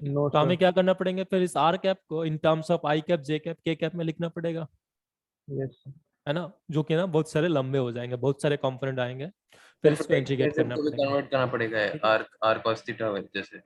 हाँ तो इस केस में आप क्या करोगे, and इससे भी आप इसको भी आपको कन्वर्ट करना पड़ेंगे, x को r cos थीटा में कन्वर्ट करना पड़ेंगे ना। तो जब भी ऐसी सिचुएशंस आएंगे बेटर वे आप क्या करोगे यहाँ पे, डाइवर्जेंस। हाँ फ्लक्स के लिए आप क्या पहले ये लिख लो कि क्लोज सरफेस है तो ई डॉट डी एस हमें करना है, इस ई डॉट डी एस को हम एक्स्ट्रा क्या करेंगे, इससे वॉल्यूम इंटीग्रल में कन्वर्ट कर देंगे, divergence of E into D tau. अब डाइवर्जेंस किस कोऑर्डिनेट पे लिखोगे, जिस कोऑर्डिनेट पे इलेक्ट्रिक फील्ड गिवन है, तो इस कोऑर्डिनेट पे डाइवर्जेंस क्या होंगे इसका, 3 सर 3 और फिर डीवी उसका वॉल्यूम हो जाएगा इस पे। एंड डीवी क्या होंगे इसका वॉल्यूम, ठीक है, डी टाउ पर डीवी। सो देखो 3 कांस्टेंट है, इससे बाहर लिख लीजिए, तो वॉल्यूम कितना होना चाहिए, 4/3 pi R cube divided by 3, 3 cancel out हो जाएंगे तो क्या मिलेंगे 4 पाई आर क्यूब, ठीक है। और मान लो यहाँ पे जैसे इजी था इसकी वजह से बहुत आसानी से हो गया, और मान लो यहाँ पे से x square y square z ऐसी क्यूब भी होता तब भी आपको क्या है डाइवर्जेंस ही फाइंड आउट करते हैं आप, ठीक है। सो उस केस में डाइवर्जेंस करता है तो आपको in terms of x y z पे मिलता है यहाँ पे, यस है ना, सर। जैसे यहाँ पर 3 मिला हो क्या मिले x y z पे मिलेंगे, बट वो स्केलर फॉर्म में मिलेगा अब आपको, यस है ना, सर। तो स्केलर फॉर्म में मिलेंगे और एक्स वाई जेड को इन टर्म्स ऑफ आप आर थीटा फाइव में लिख दीजिएगा, और उसके बाद एलिमेंटरी वॉल्यूम जो होगा स्फेरिकल पोलर कोऑर्डिनेट पे एलिमेंटरी वॉल्यूम क्या लिखोगे, r square sin theta d r theta, उसे आप इंटीग्रेट करोगे तो आसानी से आपका आंसर मैच कर जाएगा, ठीक है। तो ऐसी सिचुएशंस में आप सरफेस इंटीग्रल को थोड़े से अवॉइड करो, वॉल्यूम इंटीग्रल में ही करोगे जब इलेक्ट्रिक फील्ड रेक्टेंगुलर कोऑर्डिनेट पे गिवन रहे और सरफेस अगर आपको स्फेरिकल पोलर गिवन रहे तो।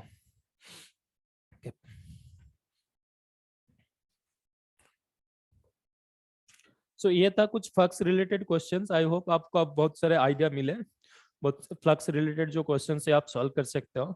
अब इस गाउस लॉ का जो नेक्स्ट एप्लीकेशन हमें पढ़ना है that is electric field find out करना सीखना यूजिंग गाउस लॉ, ठीक है।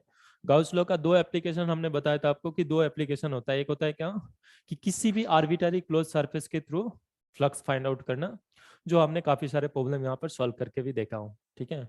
कोई भी आर्बिट्ररी सब के सरफेस हो उसके थ्रू टोटल फ्लक्स हमेशा क्या होंगे क्यू बाई एप्सिलॉन नॉट।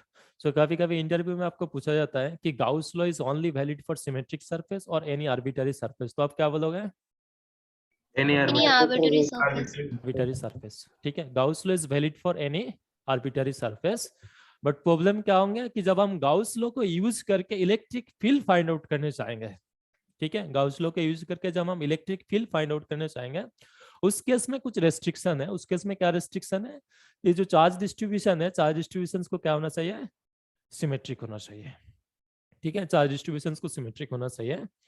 तो इस सिमेट्रिक होने की वजह से भाई सिमेट्रिक कैसे चेक करता है ये हमें देखना है, और इस सिमेट्रिक होने की वजह से हम गाउस लॉ यूज करते हैं तो इलेक्ट्रिक फील्ड किस मतलब इजीली कैसे कैलकुलेट हो जाता है ये भी हमें अंडरस्टैंडिंग आज करना है। सो यहाँ पे हम 3 सिमेट्रिक के वजह से एटलीस्ट हमारे सिलेबस में हमें करना है, spherical symmetric, cylindrical symmetric and planar symmetric. तो आज हम सिर्फ स्फेरिकल सिमेट्री के देखते हैं, ठीक है। तो यहाँ पर लिखो electric field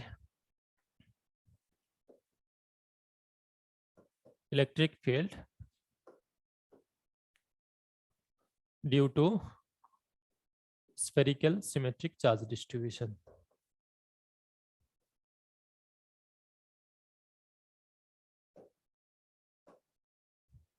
spherical symmetric charge distribution।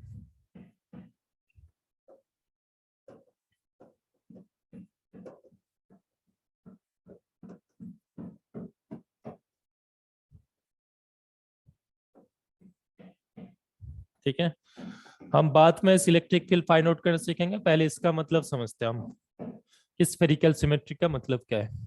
ठीक है, चार्ज डिस्ट्रीब्यूशन स्फेरिकल सिमेट्री इसका मतलब क्या है। इसका मतलब ये देखो, मान लीजिए कि हमारे पास एक स्फीयर है, सॉलिड स्फीयर है, स्फीयर है, स्फीयर के ऊपर कुछ चार्ज डिस्ट्रीब्यूशन है। ठीक है, अब हमें जो इस चार्ज डिस्ट्रीब्यूशन को चेक करना है कि इस चार्ज डिस्ट्रीब्यूशन स्फेरिकल सिमेट्रिक है कि नहीं, तो हम कैसे चेक करेंगे। आप इस तरीके से इससे इमेजिन कर सकते हो कि मान लो you are standing at the centre of the sphere.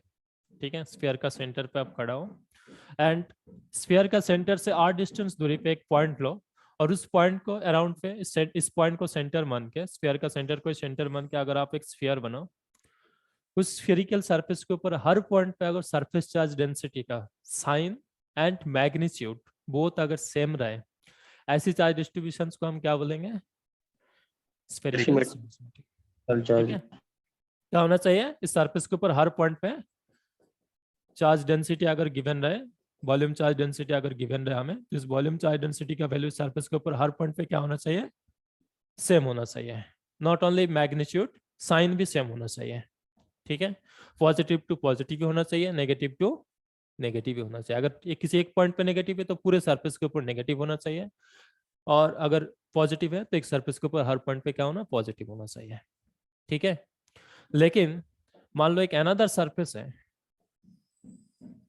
इस सरफेस के ऊपर चार्ज डेंसिटी का वैल्यू अगेन कुछ कांस्टेंट है बट इस सरफेस से डिफरेंट है। क्या आप ये बोल सकते हो ये दोनों सरफेस स्फेरिकल सिमेट्रिक है?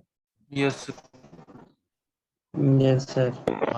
स्फेरिकल सिमेट्री का मतलब क्या होंगे, जो चार्ज डिस्ट्रीब्यूशन होंगे that will be only function of r, not theta and phi. अगर थीटा और फाई का फंक्शन ना हो, सिर्फ आर का फंक्शन हो, तब हमेशा देखोगे आप इस सरफेस के ऊपर हर पॉइंट पे आपको चार्ज डेंसिटी सेम मिलेंगे, इस सरफेस के ऊपर हर पॉइंट पे चार्ज डेंसिटी सेम मिलेंगे। तो ऐसी चार्ज डिस्ट्रीब्यूशंस को हम क्या बोलेंगे, स्फेरिकल सिमेट्रिक। ठीक है, तो स्फेरिकल सिमेट्रिक होने के लिए जो वॉल्यूम चार्ज डिस्ट्रीब्यूशन हमें गिवन रहेगा वो किसका फंक्शन हो सकता है, either it will be constant, either it will be constant. Constant हो तब भी देखो हर पॉइंट पे आपको सेम ही मिलेगा, है ना। और दूसरा अगर कोऑर्डिनेट का फंक्शन हो तो किस कोऑर्डिनेट का फंक्शन होंगे, ओनली आर का, ओनली आर।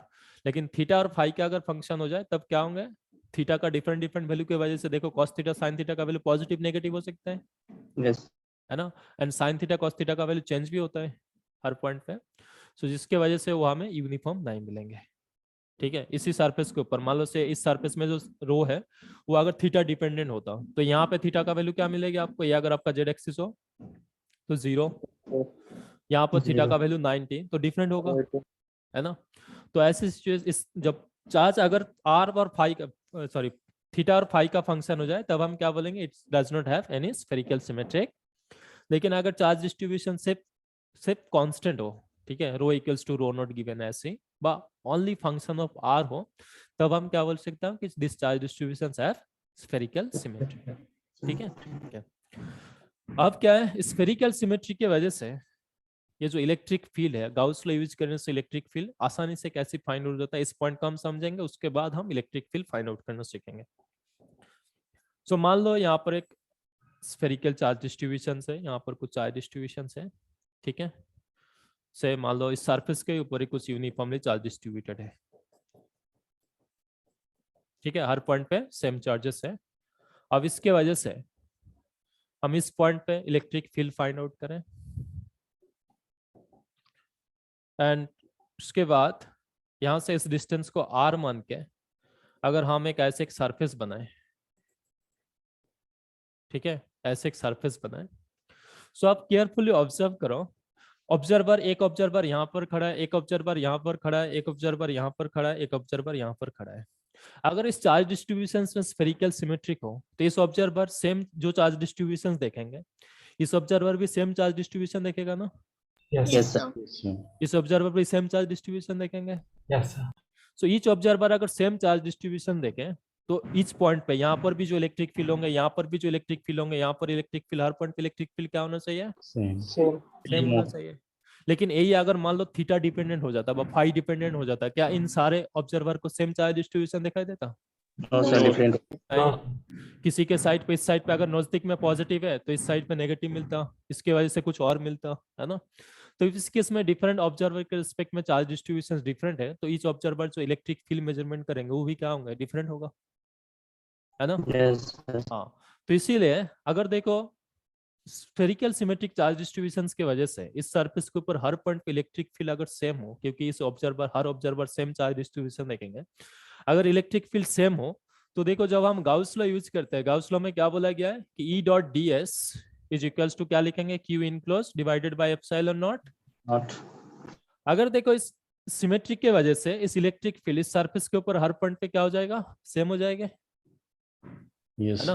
ये जो गाउसियन सरफेस हमने बनाई सरफेस के ऊपर हर पॉइंट पे सेम होगा, तो अगर सेम होंगे तो इस इलेक्ट्रिक फील्ड को हम इस इंटीग्रेशन से बाहर लिख सकता हूँ।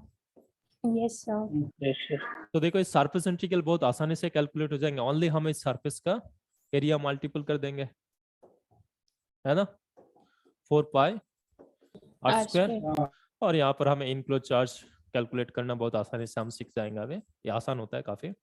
तो यहाँ से आसानी से सरफेस इंटीग्रल हम फाइंड आउट कर सकते हैं। इसी की वजह से हम क्या करेंगे, इस गाउस लॉ यूज करते हैं, है ना। कूलम्स लॉ के रिस्पेक्ट में अगर हम यहाँ पे गाउस लॉ यूज करें तो आसानी से इलेक्ट्रिक फील्ड फाइंड आउट हो जाता है, ठीक है। सो इंटरव्यू देने जाओगे इस पॉइंट को हमेशा पूछता है आपको, थोड़े से केयरफुली आप इससे एक्सप्लेन करोगे, जैसे हमने यहाँ पर सीखा आज कि गाउस लॉ में हम इस इलेक्ट्रिक फील्ड को इस सरफेस इंटीग्रल से बाहर कैसे लिख सकता हूँ, ठीक है। जब भी हम क्वेश्चन सॉल्व करोगे आप पे हम देखेंगे हमेशा हम इलेक्ट्रिक फील्ड को बाहर लिख लेते हैं, बस ई डॉट डी एस का वैल्यू हमेशा हम यही लिखेंगे, इनसाइड पे हो चाहे आउटसाइड पे हो, E into 4 pi are square, पर दिस सरफेस विल बी, ये रेडियस क्या होंगे, गाउसियन सरफेस का रेडियस होंगे। सो ये हम इतना इजीली कैसे लिख सक रहा हूँ, क्योंकि ये जो इलेक्ट्रिक फील्ड है इस सरफेस के ऊपर, गाउसियन सरफेस के ऊपर हर पॉइंट पे क्या होंगे, सेम होंगे। वो सेम क्यों होंगे, क्योंकि अगर चार्ज डिस्ट्रीब्यूशन स्फेरिकल सिमेट्रिक रहे, इस सरफेस के ऊपर हमें कितना भी ऑब्जर्वर पुट करें उस सारे ऑब्जर्वर सेम चार्ज डिस्ट्रीब्यूशन देखेंगे, है ना, सबके लिए चार्ज डिस्ट्रीब्यूशन सेम होंगे। सो जिसकी वजह से इस हर पॉइंट पे इलेक्ट्रिक फील्ड का वैल्यू क्या मिलेंगे, हमें सेम मिलेंगे। सो वंस आपको ये दो कॉन्सेप्ट पता है, अब हम गाउस लॉ यूज करके डिफरेंट केसेस में इलेक्ट्रिक फील्ड फाइंड आउट करेंगे। तो सबसे पहले जो हम रिजल्ट यहाँ पर डिराइव करेंगे, इस रिजल्ट काफी इंपॉर्टेंट है, इससे आप अच्छे से लिख लीजिएगा और इसका जो रिजल्ट है इसे ध्यान भी रखिएगा, तो आगे बहुत सारे प्रॉब्लम हमें आसानी से सॉल्व हो जाएंगे। तो फर्स्ट जो हम एप्लीकेशन करेंगे यहाँ पे, देखो यहाँ पे कि इलेक्ट्रिक फील्ड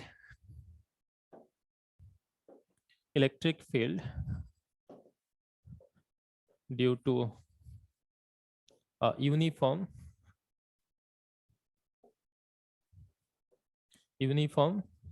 charge carrying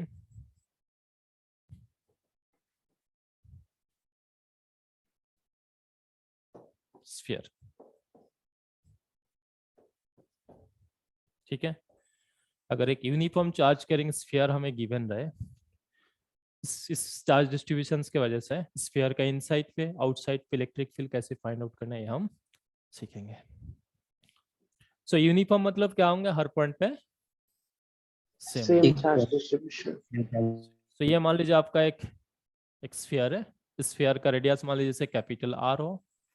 सो यहाँ पर हमें चार्ज डिस्ट्रीब्यूशन क्या गिवन है, यूनिफॉर्म मतलब सम कांस्टेंट से रो नॉट, ठीक है। स्फीयर के अंदर हर पॉइंट पे वॉल्यूम चार्ज डिस्ट्रीब्यूशन से रो नॉट। हम इस चार्ज डिस्ट्रीब्यूशन की वजह से क्या करना है, हमें इनसाइड और आउटसाइड पे इलेक्ट्रिक फील्ड फाइंड आउट करना है। सो इनसाइड और outside electric field find out करने से पहले अगर ये यूनिफॉर्म है और इस स्फीयर के अंदर डिस्ट्रीब्यूटेड है, तो क्या हम यहाँ पे आर्गुमेंट कर सकता हूँ कि चार्ज डिस्ट्रीब्यूशन सब स्फेरिकल सिमेट्रिक? Yes sir. तो अगर चार्ज डिस्ट्रीब्यूशन स्फेरिकल सिमेट्रिक हो तो गाउस लॉ एप्लीकेबल होंगे इस केस में। सो गाउस लॉ एप्लीकेबल है तो हम पहले गाउस लॉ लिख लेते हैं। यहाँ पे गाउस लॉ में क्या बोला गया है कि किसी भी क्लोज सरफेस के ऊपर अगर हम इलेक्ट्रिक फील्ड का सरफेस इंटीग्रल करें, वो हमें क्या मिलना चाहिए, 1/ε0 Q enclosed by this surface, ठीक है। जिस सरफेस के ऊपर हम इस इलेक्ट्रिक फील्ड को सरफेस इंटीग्रल कर रहे हैं उस सरफेस के अंदर टोटल इनक्लोज चार्ज। अब मान लीजिए हमें क्या कर, सबसे पहले कहां पर फाइंड आउट करना है, इनसाइड पॉइंट पे, किसी पॉइंट पे फाइंड आउट करना है, ठीक है, इनसाइड पॉइंट। तो इनसाइड पॉइंट के लिए सबसे पहले हम क्या करेंगे, इसके अंदर एक पॉइंट कंसीडर करेंगे, ठीक है। स्फीयर का अंदर हमें किसी पॉइंट पे इलेक्ट्रिक फील्ड फाइंड आउट करना है। इनिशियली हम इनसाइड पे फाइंड आउट करेंगे, उसके बाद आउटसाइड पे भी करेंगे। तो सबसे पहली स्टेप क्या होंगे, इलेक्ट्रिक फील्ड के इस स्फीयर के अंदर एक पॉइंट कंसीडर कर लो। तो हमने एक पॉइंट कंसीडर कर लिया। नेक्स्ट क्या होंगे कि आप इस पॉइंट से सेंटर का जो डिस्टेंस है, इस डिस्टेंस को स्मॉल r मान के एक गाउसियन सरफेस इमेजिन करिए, ठीक है, एक गाउसियन स्फेरिकल सरफेस बनाइए। ठीक है, अब अकॉर्डिंग टू गाउस लॉ अगर हम इस सरफेस के ऊपर ये चार डिस्ट्रीब्यूशंस में अगर स्फेरिकल सिमेट्रिक रहे तो इस सरफेस के ऊपर हर पॉइंट पे इलेक्ट्रिक फील्ड का वैल्यू क्या होना चाहिए? सेम होगा। तो हम गाउस लॉ से इस इलेक्ट्रिक फील्ड का वैल्यू फाइंड आउट कर सकता हूँ। सो यहाँ पे लिखो क्या कि for R less than capital R, R less than capital R मतलब ये पॉइंट कहाँ पर होंगे? Inside the sphere. Sphere inside the sphere. इस वैल्यू का वैल्यू हमेशा आप क्या लिखोगे? देखो अगर इलेक्ट्रिक फील्ड हर पॉइंट पे सेम हो एंड यहाँ पर अगर पॉजिटिव चार्ज रहे तो इलेक्ट्रिक फील्ड का डायरेक्शन क्या होंगे? हमेशा रेडियली आउटवर्ड। डीएस का भी डायरेक्शन क्या होता है? हमेशा रेडियली आउटवर्ड। तो दोनों सेम डायरेक्शंस पे, तो इसका वैल्यू हम क्या लिखेंगे? Simply E into 4πr²। ठीक है, लेफ्ट साइड का वैल्यू होगा। अब रहेगा राइट साइड का वैल्यू। राइट साइड का वैल्यू क्या लिखेंगे? 1/ε0 क्यू इनक्लोज्ड। Q enclosed. अब अगर हम इस सरफेस के ऊपर इलेक्ट्रिक फील्ड का सरफेस इंटीग्रल कर रहे हैं तो इनक्लोज चार्ज भी हमें क्या देखना है? सिर्फ इसी सरफेस के अंदर इनक्लोज चार्ज, नॉट पूरे स्फीयर के अंदर। हमें यहाँ पर इलेक्ट्रिक फील्ड सरफेस इंटीग्रल कर रहा है तो इस गाउसियन सरफेस के अंदर इनक्लोज चार्ज क्या होंगे हमें देखना है। So rho into elementary volume कितना होता है? R square sine theta D theta D phi D R. आप यहाँ पे आर कैप वॉल्यूम में कौन सा आर कैप आ जाता है? अब इसका लिमिट बताओ क्या लिखोगे? अगर हमें इस गाउसियन सरफेस के अंदर इनक्लोज चार्ज देखना है तो 0 टू कैपिटल आर लिखोगे, 0 to small R, 0 to small R, and बाकी लिमिट जो है वो वही रहेंगे 0 टू पाई, 0 टू पाई। ठीक है, अब देखो अगर यहाँ पे रो सिर्फ कांस्टेंट रहे तो ये साइन थीटा फाई वाला फंक्शन कितना आएंगे आप सब लोग जानते हो। क्या होना चाहिए इसका वैल्यू? 4/3π।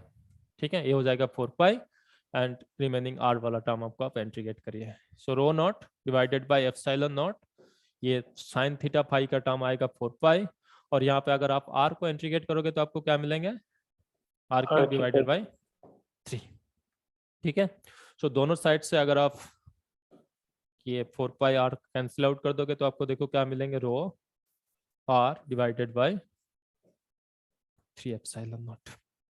ठीक है, तो इस सरफेस के ऊपर किसी भी पॉइंट पे सेंटर से r डिस्टेंस दूरी पे किसी भी पॉइंट पे अगर हम इलेक्ट्रिक फील्ड फाइंड आउट करें उस इलेक्ट्रिक फील्ड का मैग्नीट्यूड हमें क्या मिलेंगे? रो r बाय 3 एप्सिलॉन नॉट। अब देखो अगर ये पॉजिटिव चार्ज हो तो इलेक्ट्रिक फील्ड किस डायरेक्शन में होंगे? Radially outward. तो हम इससे r कैप लिखें, यहाँ पे वेक्टर लगा दें, बाय इसको हम सिंपली ऐसे भी लिख सकते हो ना कि यहाँ पे वेक्टर लगा देते हैं, सेम रहेगा ना? r into r cap is equals to r vector। ठीक है, सो यूनिफॉर्म चार्ज कैरिंग स्फीयर के अंदर किसी भी पॉइंट पे इलेक्ट्रिक फील्ड हमेशा आपको क्या मिलेंगे? रो r बाय 3 एप्सिलॉन नॉट। अगर हम इसे वेक्टर फॉर्म में लिखे तो क्या लिखोगे? रो r vector divided by 3 epsilon not. r vector क्या होंगे? अगर इस पॉइंट पे इलेक्ट्रिक फील्ड है तो r वेक्टर इस बराबर होंगे, इस पॉइंट पे इलेक्ट्रिक फील्ड है तो r वेक्टर इस बराबर होंगे। ठीक है, अब यही लॉजिक अगर हम आउटसाइड पे देखें, for R greater than capital R, तब क्या होंगे आउटसाइड द स्फीयर?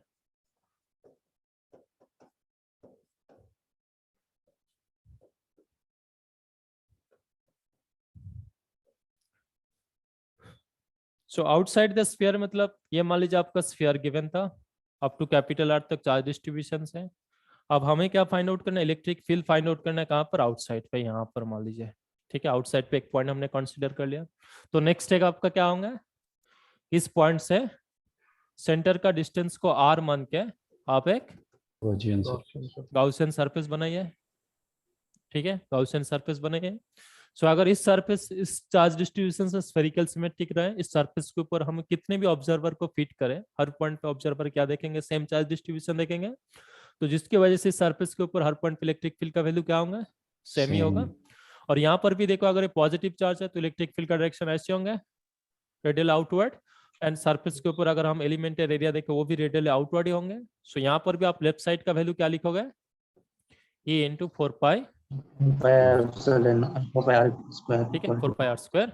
आप यहाँ पे हमें क्या करना है? एप्सिलॉन नॉट अब बताओ अगर ये आपका गाउसियन सरफेस हो, इस सरफेस के ऊपर हमने इलेक्ट्रिक फील्ड फाइंड आउट करा है किसी भी पॉइंट पे, तो इसके अंदर इंक्लोज चार्ज देखना है। तो आप देखो इसके अंदर जो इंक्लोज चार्ज है, चार्ज तो सिर्फ इस स्फीयर के अंदर ही है, इससे बाहर तो चार्ज है नहीं। तो अब हम जब यहाँ पे आर का लिमिट पुट करोगे इंक्लोज चार्ज फाइंड आउट करने के लिए, आर का लिमिट कहाँ से कहाँ तक लोगे? 0 so rho naught R square sine theta D R D theta D phi. यहाँ पे आर का लिमिट क्या पुट करोगे आप? 0 to capital R, 0 to pi, 0 to 2 pi. तो आप इसे इंटीग्रेट करके बताओ क्या आना चाहिए? Rho naught epsilon naught 4 pi R cube divided by 3। ठीक है, so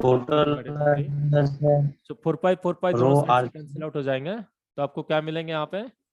are cube 3 epsilon naught are.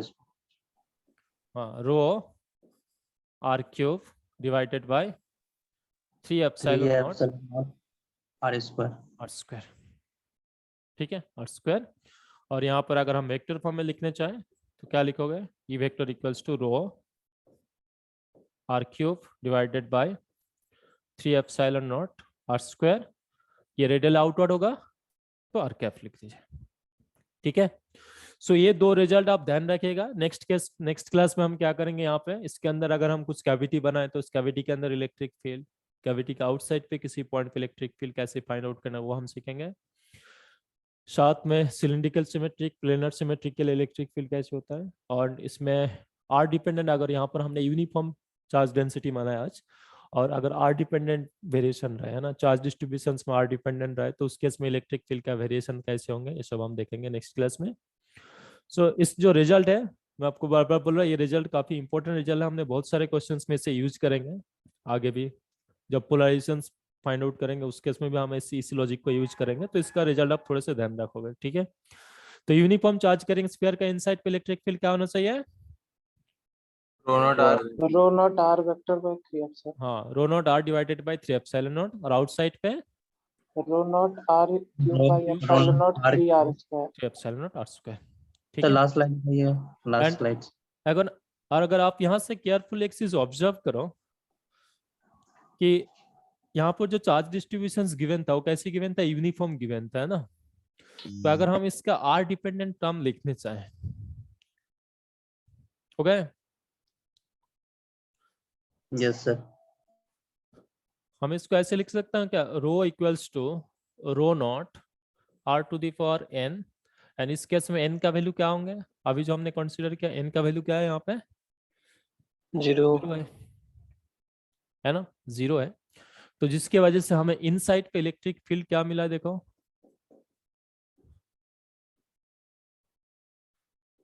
n+1 मिला है। n का वैल्यू 0 पुट कर दो, क्या होंगे? आर के साथ प्रोपोर्शनल इनसाइड पे इलेक्ट्रिक फील्ड, है ना। एंड अगर electric field in total charge अगर नॉन जीरो हो स्फीयर के अंदर, और वो चार्ज डिस्ट्रीब्यूशन अगर स्फेरिकल सिमेट्रिक हो, तो आउटसाइड पे इलेक्ट्रिक फील्ड हमेशा कैसे वेरी करेंगे? चाहे एन का वैल्यू कुछ भी हो, आउटसाइड पे इलेक्ट्रिक फील्ड हमेशा वेरी करेंगे 1/r स्क्वायर। ठीक है, अगर स्फेरिकल सिमेट्रिक हो और टोटल चार्ज क्या हो? नॉन जीरो हो। ठीक है, टोटल चार्ज अगर 0 हो जाए तब तो इलेक्ट्रिक फील्ड आउटसाइड पे 0 हो जाएगा। तो ये, एंड साथ में इस केस पे जो हमने अगर यूनिफॉर्म चार्ज की वजह से जो हमें इलेक्ट्रिक फील्ड मिला, इससे अगर हम रेडियल डायरेक्शन पे ड्रॉ करें इसका सिर्फ मैग्नीट्यूड पार्ट, तो हमें क्या मिलेंगे कि अप टू कैपिटल आर हम इलेक्ट्रिक फील्ड आर के साथ कैसे वेरी कर रहा है, देखो straight line passing through straight line होंगे, तो ऐसे इंक्रीज होगा अप टू रेडियस तक, कैपिटल आर तक, और जैसे आउटसाइड पे जाएंगे इलेक्ट्रिक फील्ड क्या होगा? 1/r स्क्वायर की तरफ फॉलो हो जाएगा यहाँ पे। सो ये होंगे 1/r स्क्वायर, और इस साइड पे होंगे आर के साथ प्रोपोर्शनल। ठीक है, सो इस रिजल्ट तक पढ़ के आओ। नेक्स्ट क्लास में हम कुछ इसी का एप्लीकेशन करके और कुछ कैसे सॉल्व करेंगे, और साथ में इस चैप्टर का जितने डाउट है और फर्स्ट चैप्टर का जो डाउट है वो सारे क्लियर होंगे, एंड सैटरडे कुछ क्विज होंगे। ठीक है sir, second Sorry, assignment Sunday. पूरा सॉल्व कर सकते हैं क्या? ऑलमोस्ट इलेक्ट्रिक फील्ड का जो है, इलेक्ट्रिक फील्ड का स्फेरिकल सिमेट्रिक की वजह से आप फाइंड आउट कर सकते हो, आप सिर्फ सिलिंड्रिकल एंड प्लेन सिमेट्रिकल छोड़ के।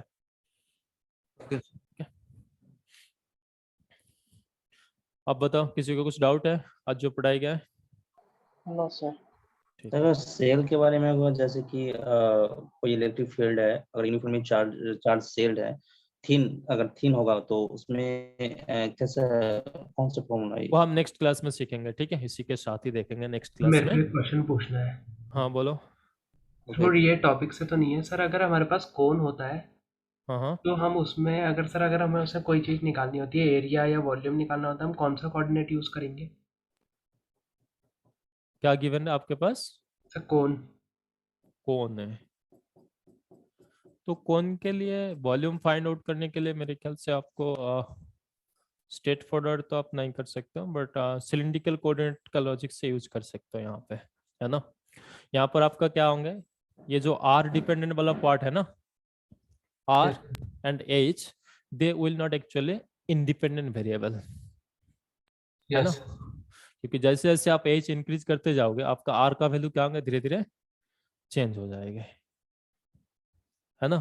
आर का वैल्यू क्या होंगे, धीरे धीरे चेंज हो जाएंगे। तो इसीलिए आप यहाँ पर सिलिंड्रिकल कोऑर्डिनेट यूज करोगे, बट इन टर्म्स ऑफ जो जेड वाला टर्म है, जेड और आर को जो है किसी एक में कन्वर्ट करना पड़ेगा, इधर जेड को आर में कन्वर्ट करो या आर को जेड में कन्वर्ट करो, और उस हिसाब से लिमिट पुट करना पड़ेंगे। Yes sir. Sir charge symmetry एक बार एक्सप्लेन कर दीजिए सर। चार्ज सिमेट्री का मतलब होता है कि आप अगर स्फेरिकल सिमेट्रिक अगर हम देख रहे हैं आज के लिए, सब हमने स्फेरिकल सिमेट्रिक देखा कि आप स्फीयर का सेंटर में खड़ा हो जाओ और आप एक स्फीयर आप सेंटर मान के आपका हाथ जितना दूर जाता है इतना हाथ ऐसे करो, तो भी सर्कल बनाओ, स्फीयर बनाओ, कुछ भी बनाओ, उस सरफेस के ऊपर हर पॉइंट पे क्या होना चाहिए, चार्ज डिस्ट्रीब्यूशन इक्वल होना चाहिए। ठीक है, रो का वैल्यू जो हमें मिलेगा उस रो का वैल्यू क्या होना चाहिए, सेम होना चाहिए, ठीक है। जैसे यहाँ पर हमने देखा था कि अगर हमें चार्ज डिस्ट्रीब्यूशन कुछ ऐसी गिवन रहा है कि रो equals to rho not, so यहाँ पर देखो रो नॉट मतलब क्या है, यहाँ पर भी जितना है यहाँ पर भी उतना ही मिलेगा, यहाँ पर भी उतना ही मिलेगा, सेम ही मिलेगा ना। और एक चार्ज डिस्ट्रीब्यूशन हम लेते हैं, मान लो से rho equals to rho naught R, ठीक है, रो नॉट आर।